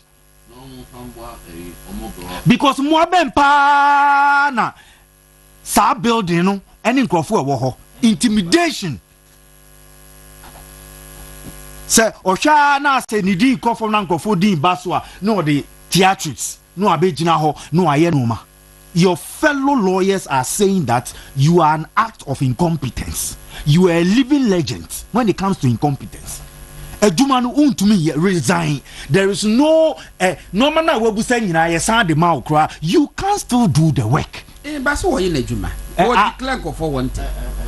Declaration here the aka the on free okra ni omo ni junior officers nkra betumi akọ court the right process aye adwuma no he says okọ court oye press conference bubo can say judges will be aye bibi no when say since then he doesn't want to work with the court what realizes adiem since time or can say some judges have conspired say case be obeba bia or the beba yan say since that statement bar out no okọ court na edin. But when I saw Rangas, what did you move be cool for? It's a court. But that's why he's doing the media trial. Who out? Who says that's the morning trend. We will come and chastise you and declare you on social media in the media and leave the system. Yes. We are near Koya Nyahushi. Me, I know, say, Senior former finance minister and Crawford ID. They also know what they are doing. All right. And a game I don't think is over yet. The game is not over yet. All right. Until Yakoswat SN meeting come 2 minutes to 10 a.m. By kind courtesy of General Manager. Yebeko enim kakra e de aka ho. Ye 1 CD per letter and community. Now I feel so insulted when I hear and read comments from British Shabima Muslim money that they say and 1 CD per 1 CD per. In fact, say 1 CD per krempa, say 1 CD crack krempa, 1 CD enye per. And to wada. Da bi womuka asim say 1 CD per na si we bia ntua, asim say utua ba akopɛ wawie. Meanwhile 1 CD per letter. Mahu ye bebo asem we prof nkan bi. Na me charge prof so fita kwade na aba. About 6 hour journey. Se ma na nka bia. Na chese my brain am the prof atu di hini mesrew sa ena me ba you know ena no a chiche ma no ija no ena me offer as a friend Tracy was sending was auntie B she's not been well for the past 2 months ena was sending me message. Tracy said the message say grandma says I should tell you that today was grandma says I should tell you that yesterday she was able to sleep and today we will eat pa.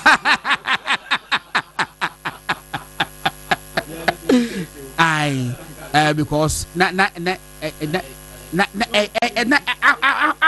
see enipa bebre ka chem say mon ka chem akwa say national you know so contest be won kwata ni babe but you see that's the passion eno nti na wo hu obi a wonya position president Kufuor man position da next would smia na ese etimi kika ebiche no yanko Godon meda wase na mefa nchiama atiefo ne ahwefo a anopa mo sin konwa etie ye na ehweye na menchia menua Ransford okan ye boa yes ma menchia o hweye Ransford me hu wache meto kan se ena me ba me bisa na se na Kwaku Beges say yes baby a chechira aboa no ehwa na yesane no na professor Buadi one the dean of accounting and finance e wo UPSC na enena nko so be pass it through baby bin 20 man pass it was say what the nyame say ne wa ama ha na eja na jina demo hano jina demo hano wa hwa e ko wura ha se ba hwa competitivity tell me about next week no Professor Bodi is on the bill why yanko enti anuanu mienu mete omo ka che me hu omo che omo enti omo ka ye no omo ne di djuma wa ha na chama untumi so no me kan che chairman she sisi e wonya ni tie didi ma ne ntade no me dem ye interested want ade anim esre na chama untumi enti o meje me sizes no na on fa mani tailor no na o nyimi bi na akra me so minje gina mu kakra akra etaden de efe but on back to Ankwanoma issue no Hwanya Ankwanoma anya kisia jabe ani di ni Ankwanoma ati kisia jabe eke Ankwanoma na o kan want okay back to Ankwanoma issue no ade a aya na ye me ya na san ye me mobo se hey okay fache me Mr. we dey Mr. fache me as me wa Asase 99.5 on my website. Now I say former special prosecutor Martin Amidu has waded into the escalating standoff between former finance minister Ken Ofori-Atta and the office of the special prosecutor, invoking the controversial and the thought was but a news card be or see Ofori-Atta's case. Mock not the sick, be guided by judicial history. Mock not the sick, be guided by judicial history. Amidu cautions OSP. Jazaban and Justice Akins there. Waka say wo yare so wonya prostate cancer. So kai. Was wonya prostate cancer and odi huru no. Onu wo 10 years. Or 10 years ansa na onu wo. There say prostate cancer be kuru nyambo echa no. What say for 10 good years. One day 89 but and I use so aban around 68 or something. Yes. Less than 70 years. Yanko Prof. Go down. Na ma no guso America say the me ya na san ma yo ho say em say oman abre bia no we continue to pay for incompetence.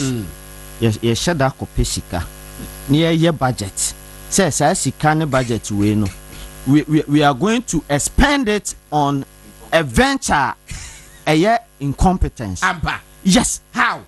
Me say okache me say the only takeaway and no substance way me soda on nanado mamu obebu ye no the creation of that office OSP no any the people selected to go and lead the institution nkofo aye do omo course institution so omo konko ye adwuma no me ya enti me question me bisa me question me bisa yewra Kisiaja Ben say is Kisiaja been telling us ever since Oye Nadwin say investigate Yewra Ken Ofori-Atta he has never been to the jurisdiction of the United States. Okohoda. Can Kisiaja Ben tell us Ghana for say if he say Oye Nadwin say all pay Yewra Ken Ofori-Atta dina ba Ghana han ono Ken Ofori-Atta no on call America da.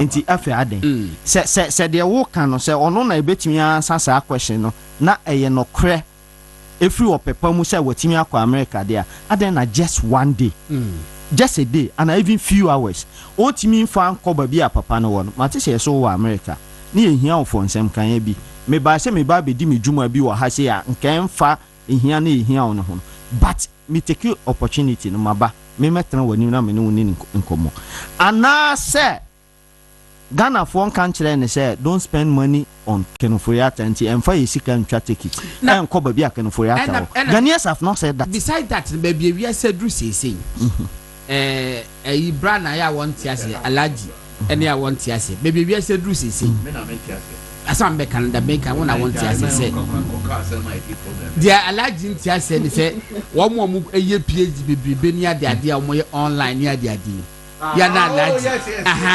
alaji na want ase but you know I give it to you because he belongs to the old school entino be about the institution say me say University of Ghana so mo ye like PhD and no me ka say e de obey me university papa undi me go about university bia doubtful credentials and now also why your online PhD and no crowd 2 years obisa ni pa ni say ni thesis or the PhD no crowd on timenka now say university. All right, etika baby na we are say greedy. In fact, ICC ni ala ni na omutimi ye friend say virtual interrogation. Why can't you do it? And the wuka yin wako US akwa tikaka che say enemaba. In fact, say New York na woko ya California so New York. Between New York and Washington Grampo e kwan wa.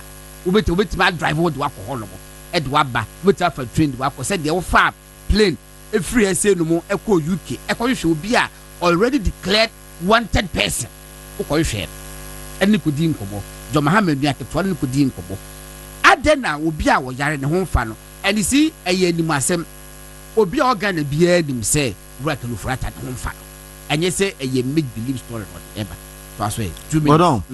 Again Emrana set up OSP no minim de make me de share down share there but e be mo wan say ye be tro mra na yakase obi a we investigating no so di fo so ni fo the kind fabula public me na ka be me de share and KBA maybe the appointing authority and ABA be ma board be from time to time no niema wa ye nyina na obekọ board na anim no present am mo say we ni ma ya yemfa ma public na oba Kwame yeah you see acting no okay the acting chere say afibia and as a quarterly no for report of near why ebeto abontene not the detail of the cases. What's a report me bacho ba here fan na it was that explicitly stated say, how do don't give the details how do no because we have to know say also maybe a legitimate question legitimate say was it explicitly stated say hey that was acting what it mean mentete no na office na nya office papa nti ne ate na ede how do you ya jemwaje Shia Gordon Asare-Bediako. Ya jemwaje I was for aha e would be radio 5.9 aha SI movement television office na munya papa na ne ate na ate chairman on the phone na mo hwe na ya na most of the time in the time for we have interface on social media e ya me ntam so mudi na obi me na chatia since December 2024 me check that was the latest year last year me share na ne was send the message was saying what the bibiaba and na was a great show good morning I'm watching you live and I'm catch me say we thank you sir was I beg you I'm a woman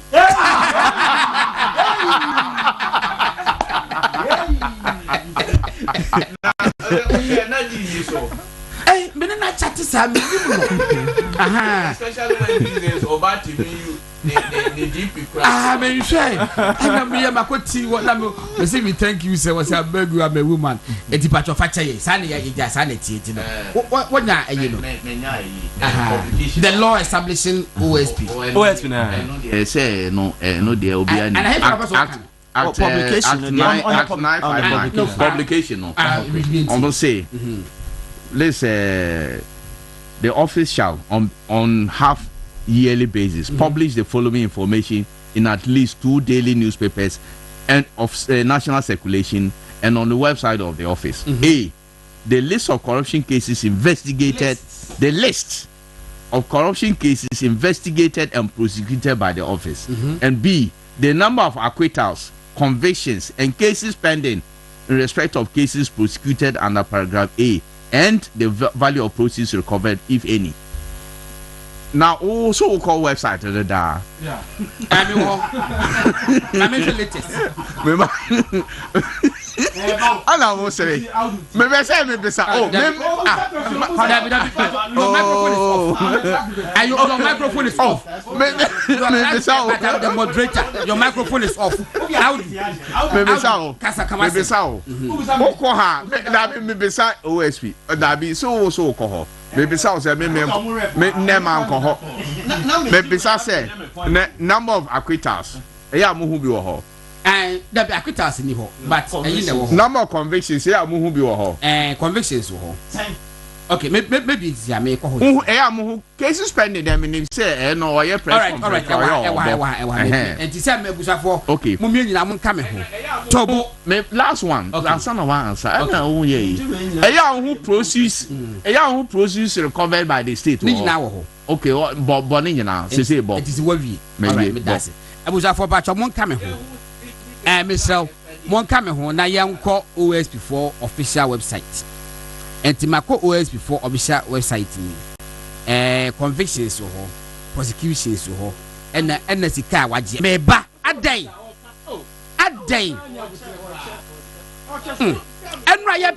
enra yepe na mawi ye flow ye nya fe na jaja me anwe ye ho wadum fo ga je se wo bi na ye o de be you got me friend on a different matter wadum fo ni enam kaka ye bawi OSP4 website ena me wo www.osp.gov.gh convictions was it 7 me kwakore not listed convictions tobo ba meba okay it convictions 7 tobo convictions 7 prosecutions 6 monies recovered so far 4 million Ghana cedis plus and na what trouble be baby was savings minimum savings in the minimum debt here but savings in here 135 million Ghana cedis savings how do I say if it be suspended transactions no suspended transactions adi baby anko for be so moye na wamoma anye ti yende doso pa any 283 million plus suspended transactions and now people sensitized on the mandate of the OSP no you know was it a 6 million Ghanaians me pacho dia wa ha na me our website those are make say so far convictions Mr. Convictions 7 prosecutions 6 monies recovered 4 million monies saved or say savings 135 million and suspended transactions 283 million and then people sensitized 6 million it is and I was thinking say bia the convictions no maybe na nya cases no more at least na getimi ya be hwe wo de me photograph me ginamu dendende me go inside ayi we uncommon prof pardon we uncommon mo boa me pa na me damoase hwe officer yakọ set up na osisika watimi age sa sika we nya peyi asemu ever since yete office no 4 million sika o matimi age 4 million ana wawie no osan boki e ka che say savings then savings for what okay so boki ya say ne say oboki because ade a yentimi measure se ne measurement criteria ben no timi de ka say watimi aye sa say then savings eska waje de akoto consolidated fund mo na say boni anka ebe koso a wa prevent na say the savings yente ase but won say savings ho na suspended transactions my savings na mpesa meti ase savings no based on what out savings no is it savings yeah they are who was no question no maybe some question and you no na be answer no mommy because they so we don't need clarity from him no I from clarity from him no from OSP let him have his day from OSP Allergy there no on answer because they can hang and Peter Kowa aya omo ka kire ne say I want to indulge him mo moto and I would kasa maybe microphone savings mentias here won see savings is this savings based budget I dey amount no and no what savings ka what you see now or dey consolidated fund and now say obi ebedi boni bi and na wa stop boni no anipa ni di ye. And more email address was we have the amount. Now, what send the question? Because you see, the reason why I'm asking these questions, the reason why actually say publishing near is to give the activities our undertaking and Ghanaians should see what you are doing. Say what the near to her and we are asking questions. Cases now also convictions also 7. What are the cases?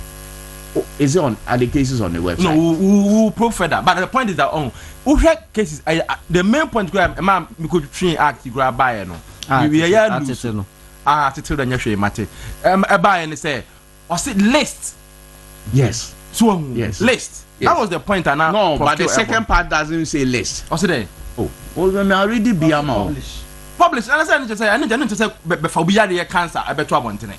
Oh, and I don't make but that was the no. It's about savings, no kind, no. Oh, that be Prof Q. Oh, Ebisa say. Oh, they Prof course. It's me savings now. Savings on Kabio. Savings now all kind. Me maintain savings na say. Na Peter eya yo ho say yete oman mu ha sei. Unim say sa ne nema na obegyina media ne so a aya oye no. Enu bi na Dominica yini ba ya ono so adopt sa style.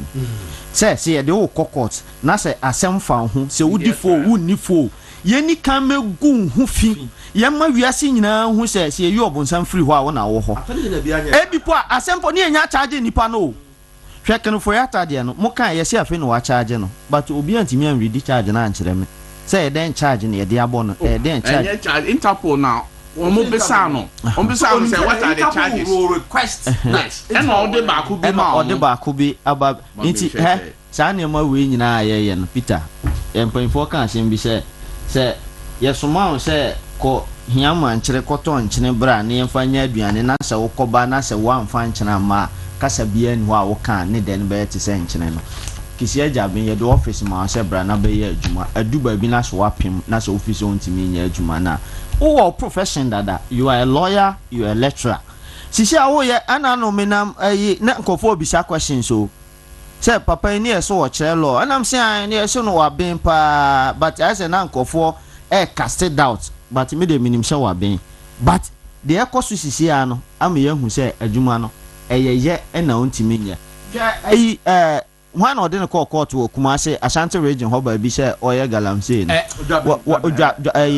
galamsey was say Ebra no ye nominate no say MC no and ye jabe chairman friend say oh goodness jabe MP jabe yes god on me dem anu shi no wi ansa na be phone show no san share website no so me pese me hu the number of cases are walusu. Now, the number of cases are all prosecuted or the aba. Sika also waje or the aba. And at the questionable and so-called savings now, what can I me bisa or has and what the number of cases are well lusuno. The number of cases are Kisia Jabi and Lusuno, and also one less than me. Okay. Any swa waba besu. What me a friend media sabi so obetua solekra de amoma utimi friend media people etua sole se me besu. Ade akire Ghana for na wo ba besu say why ankwanoma wo do krabo afore e na fan kokosi adwuma na e de ama no enye su yesi ye adwuma no ba bia adu no me de meka chef president ma say office no ontwam ya hu say mfa so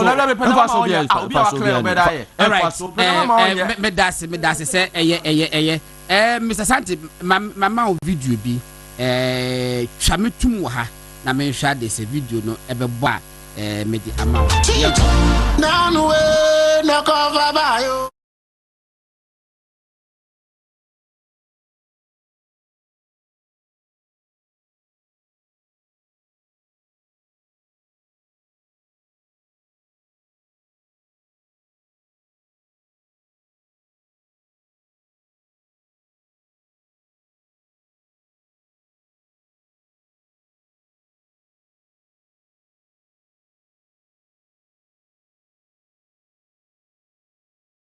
So then I look at it.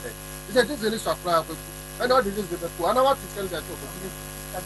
What is going to be so, but what can you do? Oh, that 1 yard there. 1 yard there. This is where this is where a bad eye. A bad eye. 1 yard there. Now, most of us, so the other someone. And your man, mammy, see a gooey. Tiano, Bɛkyerɛ, what's an emoji at you? And I said, well, for this, my money more money. My money wants to don't for a young man. I'm not for this one, so still, this is by the same, this is not that.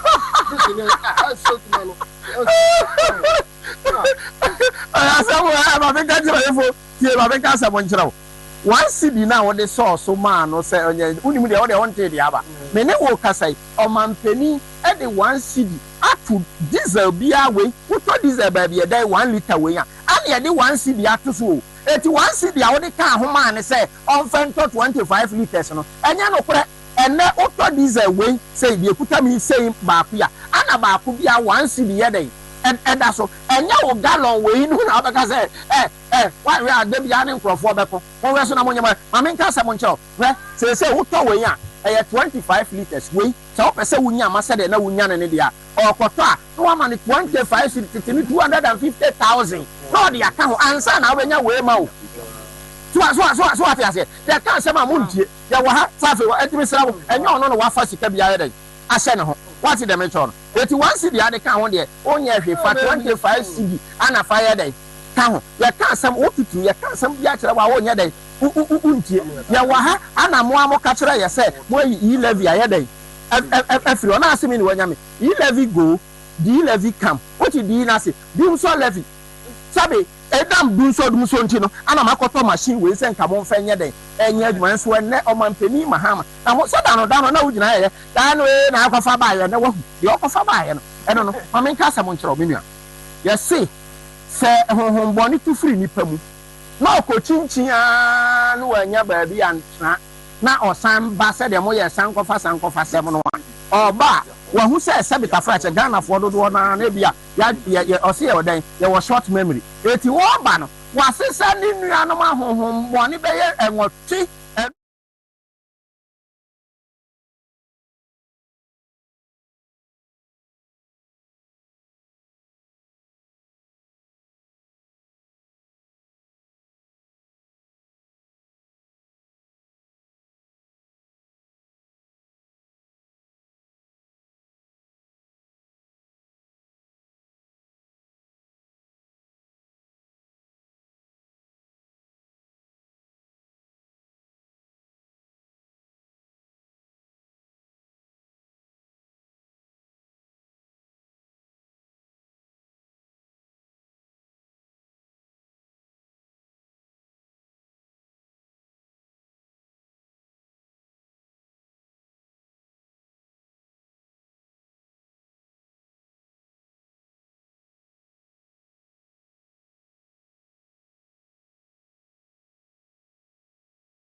The so-called 1 city now walk and 1 city per liter. And call me 5 certificate, some of you. And I will call you. And the Mawa made the Mount Street. And your time no more than 1 year. First topic, no, about TC. Oh, yeah, no. Say, I say, or 2 coins. The conclusion is that what you mean, yes, or no, law no, I sanka. There's a law. So, obeti match na ha. That's one of our lawyers say they will give you the opportunity na nka o interview no. There's a law passed in 2010, Mutual Legal Assistance Act, 2010 Act 807.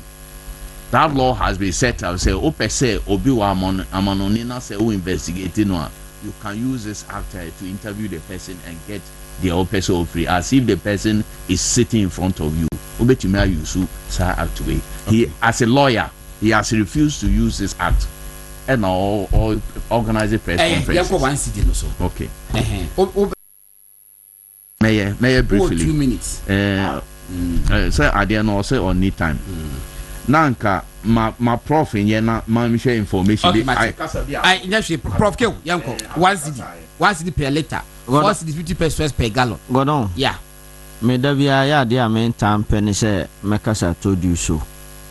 By ye de ni enim me bahala sie be ka kire say emfa ho ne the number of years a obema president maham opportunity say omra bam. Ono so just like we said in the case of Fiscal adwuma no ntimi. Say na mamu tie dia godon careful. Anytime a papa we be ba ban mu bia no Ghanaians pay for his incompetence. And I don't know about ban no shall say. Or say if you want light, pay more. If you want stable electricity, pay more. Yeah, from there as good citizens of Ghana. Ye tua more, but can ya nika ama. Inti we esu a yesu ni kura na say ye ntua ye betua ye ntua adane back and forth no. The assurance say si ye tua kura na ye benya kania na dem no godon me adult because you say onyo obeye ka che do ayebida. He has a track record. Say woji yeska sa year na o ka say ye ntua more no. True to his words, you know, yet to electricity tariff over 50%. 50% Ghana for TI. Ye tuya no kania na yensanka. Businesses were relocating from the state. There's a from Ghana. There's a publication on Ghana whereby you say 13,000 Ghanaians lost their jobs. If you do so. Koka mo adwuma mo ye dumso negu no sa movie kuma wo da adwuma dumso negu. You can agree or disagree, but no cre say dumso negu egu adwuma no ene say obi anka say de na mo kan video nim no say o ko send momo na 1,000 Ghana godon those days under levy now betua 9 cedis because the first 100 cedis no free ye the free ntinka o betua 9 cedis. And then ubetua over 80 cedis. Tofuela. And Neshika ubetua no. Na ana me ya say adentina munim say a finance minister budget. Na unim pefe say you make projections. Say ska me expect say me nsa bekanie. Revenue mobilization kwa me fa so ameye ni ebi beka mu kura say na ebeye no. O seda where they almost said that a clear case of deception. Almost said that say ye be sad the free budget in him. Nemo nanado ne levy na a bibin kitten no. Ye free one and publicizing near Ghana phone who say nanado ne nipa bone na a huchere bremukrano na wajin kofoska. Share ebesi ne COVID levy edaso ho. COVID levy da so wa only free wa aso mo kan opposition ene we yi dia koma IMF say IMF for ena it has an element of VAT into IMF conditionality into won't mean ni COVID levy no em free ho but doom so adena obabia na discussion around doom so no na asan sorry mentiase adentina anytime President Mahama eti akonwa so bia no na dum so abeye so topical nenya so topical so a wo hardship implications on Ghanaians. Anytime obeba akonwa so no na dum so na abeye topical enye topical wo hardship implications on Ghanaians. Ene hwe video na na ehwe no obi a ono nyusu light ba okotua dum so levy but no there ya ne say this is the only tax obi a wawu kra tua bi obi a wawu ekra tua ta se wu a yedo ba komog ka na yedo watuma yedo komog no yeje sa tax no wo so na enye obusuafo na betua on your behalf na ngo pese ke fa nchew it's obi a wawu this is the only tax obi a wawu no otua tax ni bi say ye kwa ko yiwa free morgue ho ne aba bededa wa wabusuafo betua sa tax ni bi say ye de da wie ne etam wo de wakọ asieye ne akọ akosie wa eno so betua bi akora ne maame ama ne sika so onfa ko school a wakọ akogina kwan ho sa akora ne tua tax ni bi because obefa ka ena wo de beko. This is the only tax said na wote akonwa so oka ne brofo no eye draconian enya sa na oka kire o tama na opposition enya sa na oka say nanado ne taxes no draconian ene pede aba besi sisi e said e kila say wontua no say kila ntua eden ne besi is going to have an implication on budget deficit na obi obeba akonwa so na want me alpha measures ama or the deal with budget deficit said na MPPT akonya so a yekofa Fiscal Responsibility Act de ba ya na emma finance minister bia ho kwan say ontimi spend budget wonni ma ne mo 5% no say ukonya aban a want me anya saade nbia godon two implications. The first implication ne say afi yebeti esi abonti yebeko international marketing ya Judicial wadi kama indication say Ghana for ebe enter bond market yenje communion ho eye bosia ene yekokobo ho enti wadi kama say indication enti saade we nyina no na o prepare ya adwen aka kire Ghana for say me sa akwa bosia because the debt to GDP ratio now oja ho no buy won say this time around no kwanda ho obetimi abobosia.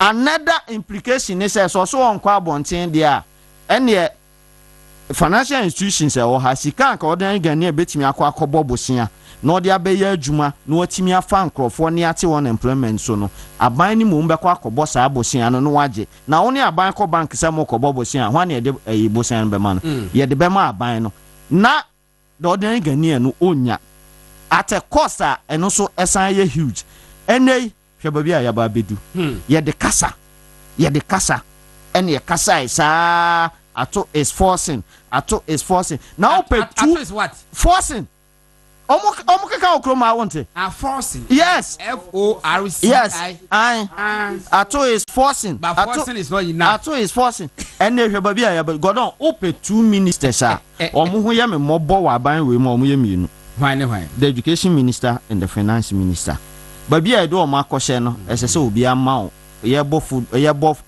ball no obi ama bad pass killer pass wo ya den wo na wo beje anim guase because omo ba beje anim guase sisi a ona ye boy ensem share ato is forcing into the ekoi na me enye me wanwa eda ye de political accused ekoto presidency political accused now one tell me how you use and tell now everybody Isaiah set up one no timi je to na ne crop one na je to Bible mu change accused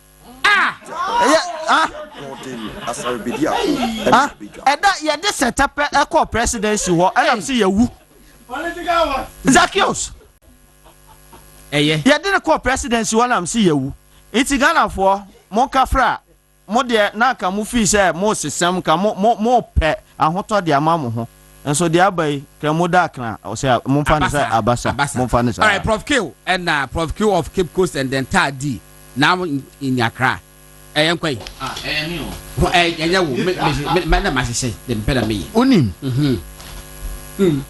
energy minister I feel say issues be wo afo nya adaje ahwe unim say oba abemu first osi o aka 5 hours na yekodum so ene yese to fuo ba obekaya oni atu is forcing omuwo opposition no na omu be kwan ena budget atu is forcing to deliver okay say taxes be egugu so no na ono atu force no oni jinapo ebetna se no ma hihye no ma government pressure ene no ma ba ben hwan ene tofu wo no ena hwan na yedede no sankrofo mienu no me say yen hwehwe mu because fu ono dodo se ne eto dodo se na eba ena se ne etuafo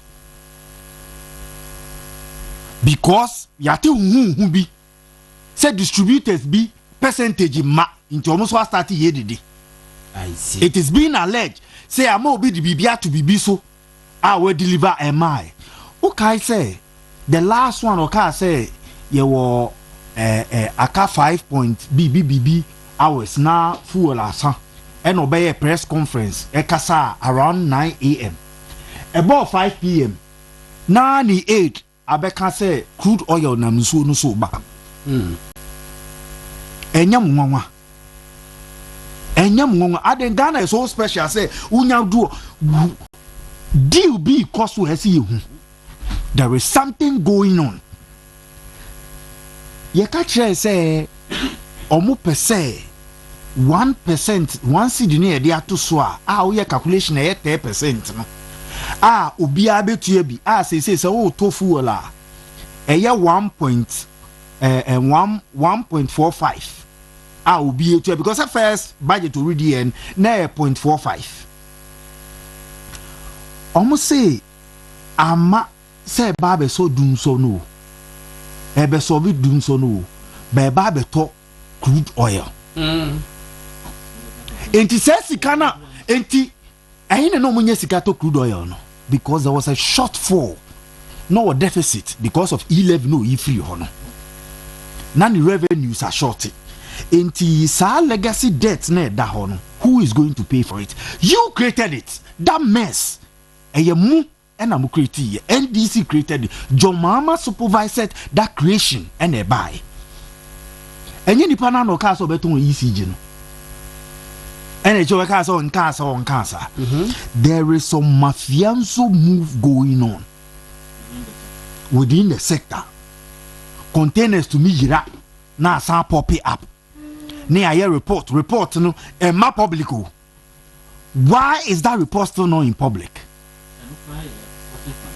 Yes, because the containers in there na say wo committee say yen hwehwe containers ayira mu na say omo certain allowance you are causing financial loss to the state. And as Indian for no omo koye play no sa skit no omo produce obi owo sa skit no yes e no because it was a deceit skit say omo na containers ni sa no ma no wo omo ho no Godon. The plus ko hu no ogumu na oh forget no Godon me yes the mechanic say Ghana journalists be wo how almost some investigative journalists but as I say 78 no distribution year juma money how so inti say omo nyina je juma be no me hu say binom ase omo say envelope no asesa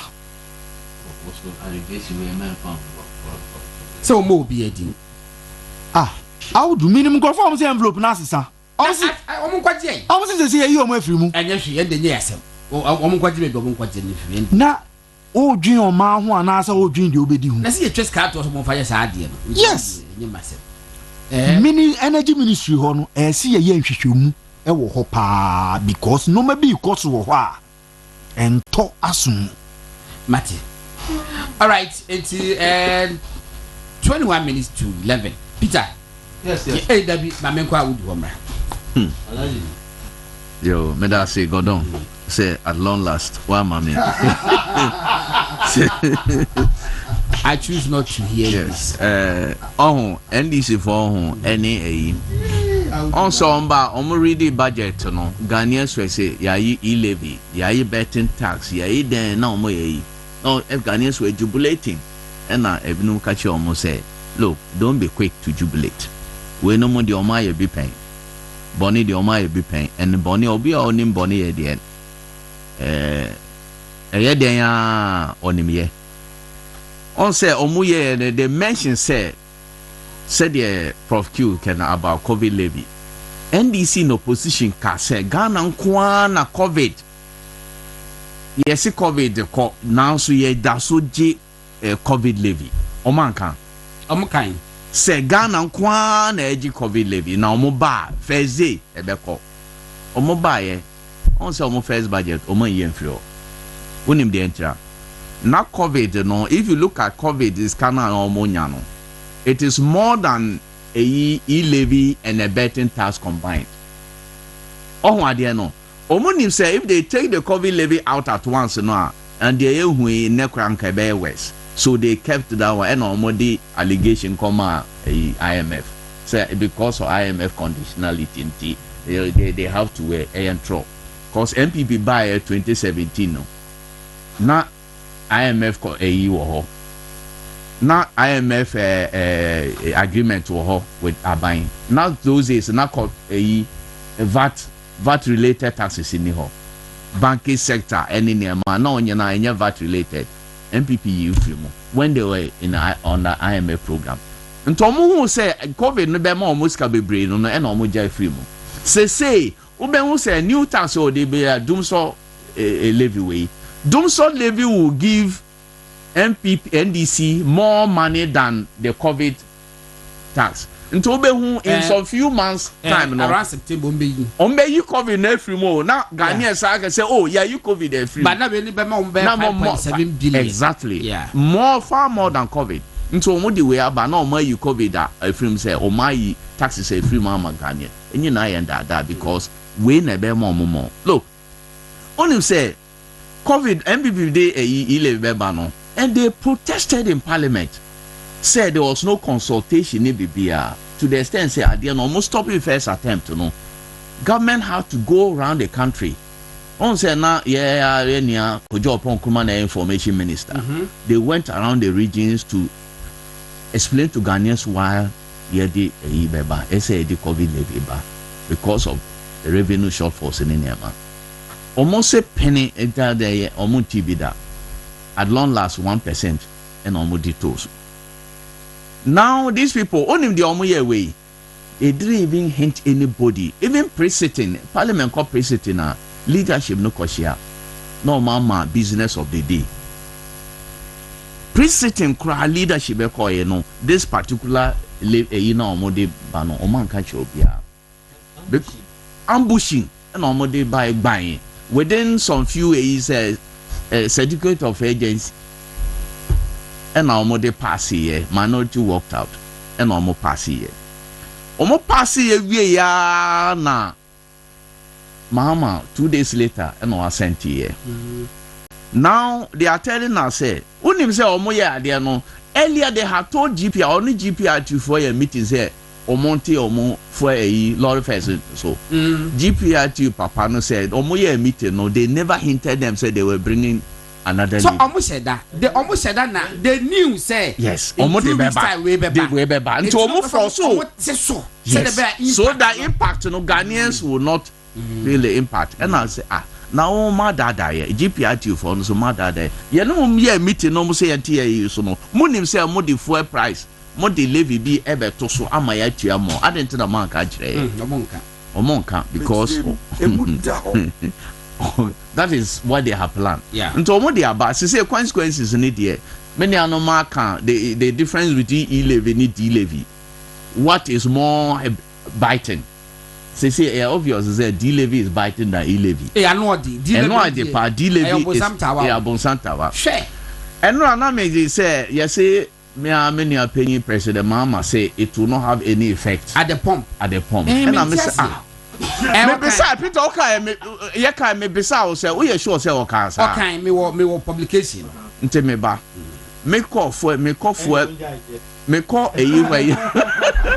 don't have any impact I dare no crowd me tiase say me it's me need say okay because it doesn't make sense to me because say liter bia aban say or the levy one city better so now me call fuel a year na say ebia na 12 cedis per liter ye the 1 cedi na kan won enko 13 cedis Peter mentiase o waka in fact already ne wo de call fuel pumps na hwe say omo de 1 cedi na kan my goodness almost was not going to trend the next pricing window. Not come with the account. Now the next price, the law is revenue difference. You see when you see many cars say also pricing window. Law is not about pricing window. And this is different from this one. Law, no, this is an act. Our passes say 1%, 1 CD will be added to liter. Until pass law, not so asset. There is no implementation. I buy say or implement also pricing window. Pricing window one a year. Me no na pricing window. Until almost say that is it. So now prices are beginning to change. And now GPI to the say obi anim baby omo. Almost is say aban no ada omo. Now they've given ultimatum and yeah say aban you free ho. Mr. Sandy Pacho be BBC yeah fatos ba me hwa de why. And yes we are closing the next 10 minutes. 20% but lord fair ebeba. Because if you look at the calculation man will say many anomo say they make a profit no my calculation nyina ahun effect of it. But you see finance minister now you know you're ranking member finance committee of parliament. The all kind 2009 2029 mami come out specific date you know. In fact time no yeah on also wonder time or tweet here share screen so one city fuel levy hike won't affect pump prices. John Mahama city newsroom na dey buy it's no I don't know opa my main question story no was say President John Dramani Mahama has assured Ghanaians that the newly introduced 1 cedi fuel levy will not lead to an immediate increase in fuel prices as at the pump address immediately. But who's reflected? Was say with the recent gains in macro stability and the quotation yes with the recent gains in macro stability and the strengthening of the Ghana cedis, this levy is not expected to result in immediate fuel price increase at the pump. President Mahama stated when the national authority was I don't know whether me say me dear this me cry me tiasia we I told me so wonder even that time look at him the time or X years say on your Twitter now out on Twitter or say an increase in fuel price tax will result in a hike in the pump prices of fuel products and have a cascading effect on price of transportation, prices of goods and services, general cost of living, and eventually on general hardships in the country. Hashtag drop the killer taxes now. Drop the mic. No, Chama Buga Buga. And now, the only time I'll tweet 1:46 a.m. on 7th, on 28th July 2019. Sound okay? Ne. Say President Mahama say to not have effect on Ghanaians that time no taxes now or complaining were not even as draconian as this is for Ghanaians to judge. That's what my sister said. No, she's prepared to pay 1 cedi. Shamima. But we pay 1 cedi. Who told her? You see. First of all, no, or both have. Ghanaians should be asking her whether she buys fuel. Of course. Since I appointed her as a deputy presidential spokesperson, no. So no, or call Kassela, or both fuel free. Into a bit man can the opera. Yeah, to fuel no. She should allow us to talk and not her. All right, Medasi, I would do Mahama and like I said, Peter. 5 minutes. Yeah. Okay. Minu maka ni hia ni nyina kakra bi am de be so ne say. No kura ne say NDC for omne Ghana for ani ni. Omni Ghana for any year and say a cana or muja 2 or 2.5 already know in him say John Janapo and finance minister to forcing there's confusion. Oh yes. Ushe memoranda na omde nana edim boni. Ushe memoranda na omde call modin. Memoranda na omde call parliament na. Omu say the bill which was presented under a certificate of urgency by the finance minister is to raise money to pay for the heavily indebted energy sector. Yes. That's the bill. Bill na call parliament. Yeah. Should be a memorandum. Memorandum on the coin. Almost say omuko jiska. Be register they could a car at the home. And I'm teaching earlier about the IPP's legacy debt, technical losses and consumer losses. But don't you know Bɛkyerɛ man in the Godon the almost is to pay fuel. To share coca and tis fuel. It means that there will be fuel shortage now. What you say? So there's already a confusion as to the truth what the money or otherwise for. Yes. Ebio a car on muja 2.5 no. That's the same car MPP jato $2.5 billion. Yet MPP are increasing tax Somebody could tua a cabia. They had a way. In fact, it's a project, it's a World Bank project, $12.5 billion. Dollars. Yet, through MPP management in prevent Abra Oman Koji tax from the people of Ghana. What you say? Yes. But when they compare the fact say at two forcing finance minister on say na oya adamfo me hu say yenya adamfo message dey kan badada because me hinte no but meka in fact meka at two forcing call vetting. Oh, was steady Ghana economy no fantastic. Ready. Ready. Was steady Ghana economy no. And new taxes. Me kan wa mama one ya mama also ba Bobby Jolu ko. New taxes. Now was steady till he was you be no question say now about revenue also about tax because so no you hear tax for he also I'm quoting him, he also indicated that I'm quoting him as part of it he said he could I have studied the Ghanaian economy and I can conclude that the country has a huge potential for revenue mobilization. We do not have to increase taxes before we rake in more revenue. At first, you know, say you hear more taxes. Say when say the campa, you hear more taxes. In fact, when in addition to this or promise you know, or call parliament or competent in a budget statement about a month, a year or so. Yes, or say. I can't 2 minutes. I'm a oh, sir. Maybe it is yeah.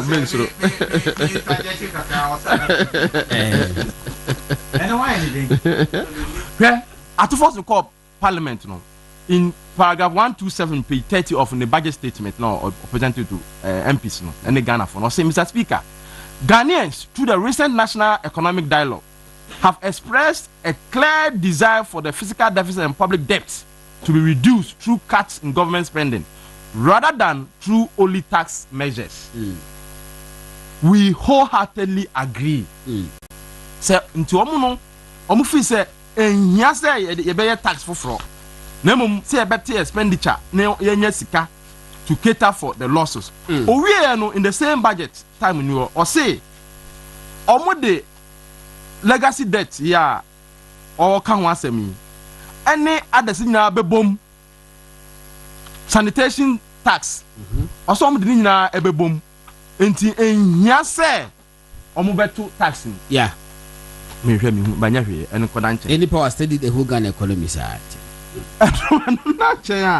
President Mahama, in the State of the Nation address, or say, Washe, yeah, oh, Obay, yeah, so Obama in the State of the Nation address in February 27th, or say, Dumsona, a wohono, problem no, was steady who say a legacy debt in Tinema, a woho.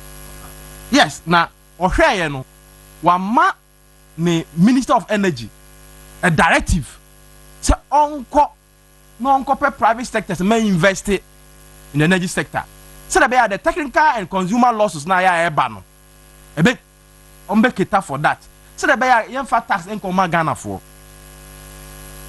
I say I have directed in State of National Address the Minister for Energy and Green Transitions to implement far-reaching reforms, including enforcing a single revenue collection account, strictly adhering to cash waterfall mechanism, and eliminating wasteful expenditure. The minister, following my directive, has set up an advisory committee to guide the participation of private sector in metering and billing in order to improve efficiency in revenue collection and reduce high commercial and technical losses that are threatening to down the state-owned utility company, the ECG. Reduction in commercial and technical losses will lead to affordable tariffs for everyone and bring relief to all users of electricity. enti ono no wa direct ne minister no so on oh twaso Peter Miko mewa before na minister ne kura be ba no John Jinapo in 2014 when ECG then a budget a call parliament omu chere say omu record technical losses ne commercial losses na buana ma na ma legacy debt no e kosoro any ade no owie or can be and I'm quoting him on Adom FM kasa say within the first 100 days we will involve Ghanaian entrepreneurs that is the private sector. They can partner with foreign companies for the expertise and injection of capital to address the billing and collection. We must address or stop this bleeding. We also restore the cash waterfall mechanism and respect that. Unquote. Right. This is 2014 September. 2024 September. I don't know. A ongoing story. I mean, I don't to get by. So that I feel now. At an MIT in Tinani Sibiti at the home. Why? And yet, all right, I was a 40 all too soon. Yet the microphones in I of Minu behavior. Minu behavior, Muni platform, number platform. It's no. All right, I would be radio 95.9 Movement Television, program the Bɛkyerɛ Saturday morning. The most listened to, the most patronized political talk program on mass market radio. Obi any one ma will follow discussion no HNC no. My first like say ni enche say Emma Mr and Mrs Adedonko doc but me chow pa ma so me chow pa me di fo na che me be finance na ya ba bidwudwam kama me first like say ni enche ma na kwa me ti wonka cha bna ma me ti wonka na sister mapokua so me chiao kwabena dankwa enso mechia kwabena dankwa so mechia kofi danso woda mano kofi danso so mechia na kofi ade mechia na adwoa mafew mete wonka che papa hu wache entino wabatown adwoa ade donko welcome entino akwaba matese wakota krade nyina akohwehwe formal school ni adade na we trip on die ena from kra no Uba said, yeah, first 1 month the bear would now I check almost yes. Say about Aquarius so party. I said, Mr. Patrol, for you be a home, my baby, my minty frozen CA. Na me na said, yeah, one share number problem. Into my minty, sad birthday, no, if you happy birthday tune. Mrs. Barbara upon Mensa, Rajwa. Mrs. Barbara upon Mensa, Rajwa or crowding. United Kingdom into no way ne papa Mr. Asante Abedi and ne mama Madam Esther Asante Abedi Auntie Esther ma and then this is also Abigail Asante Abedi Obrempon ne mano kojo papa nana munyina ne yemamo chamo enano penti birthday ni die ekoma Mrs. Barbara upon Mensa dodo na afre no ewra adwoa enti no yema happy birthday.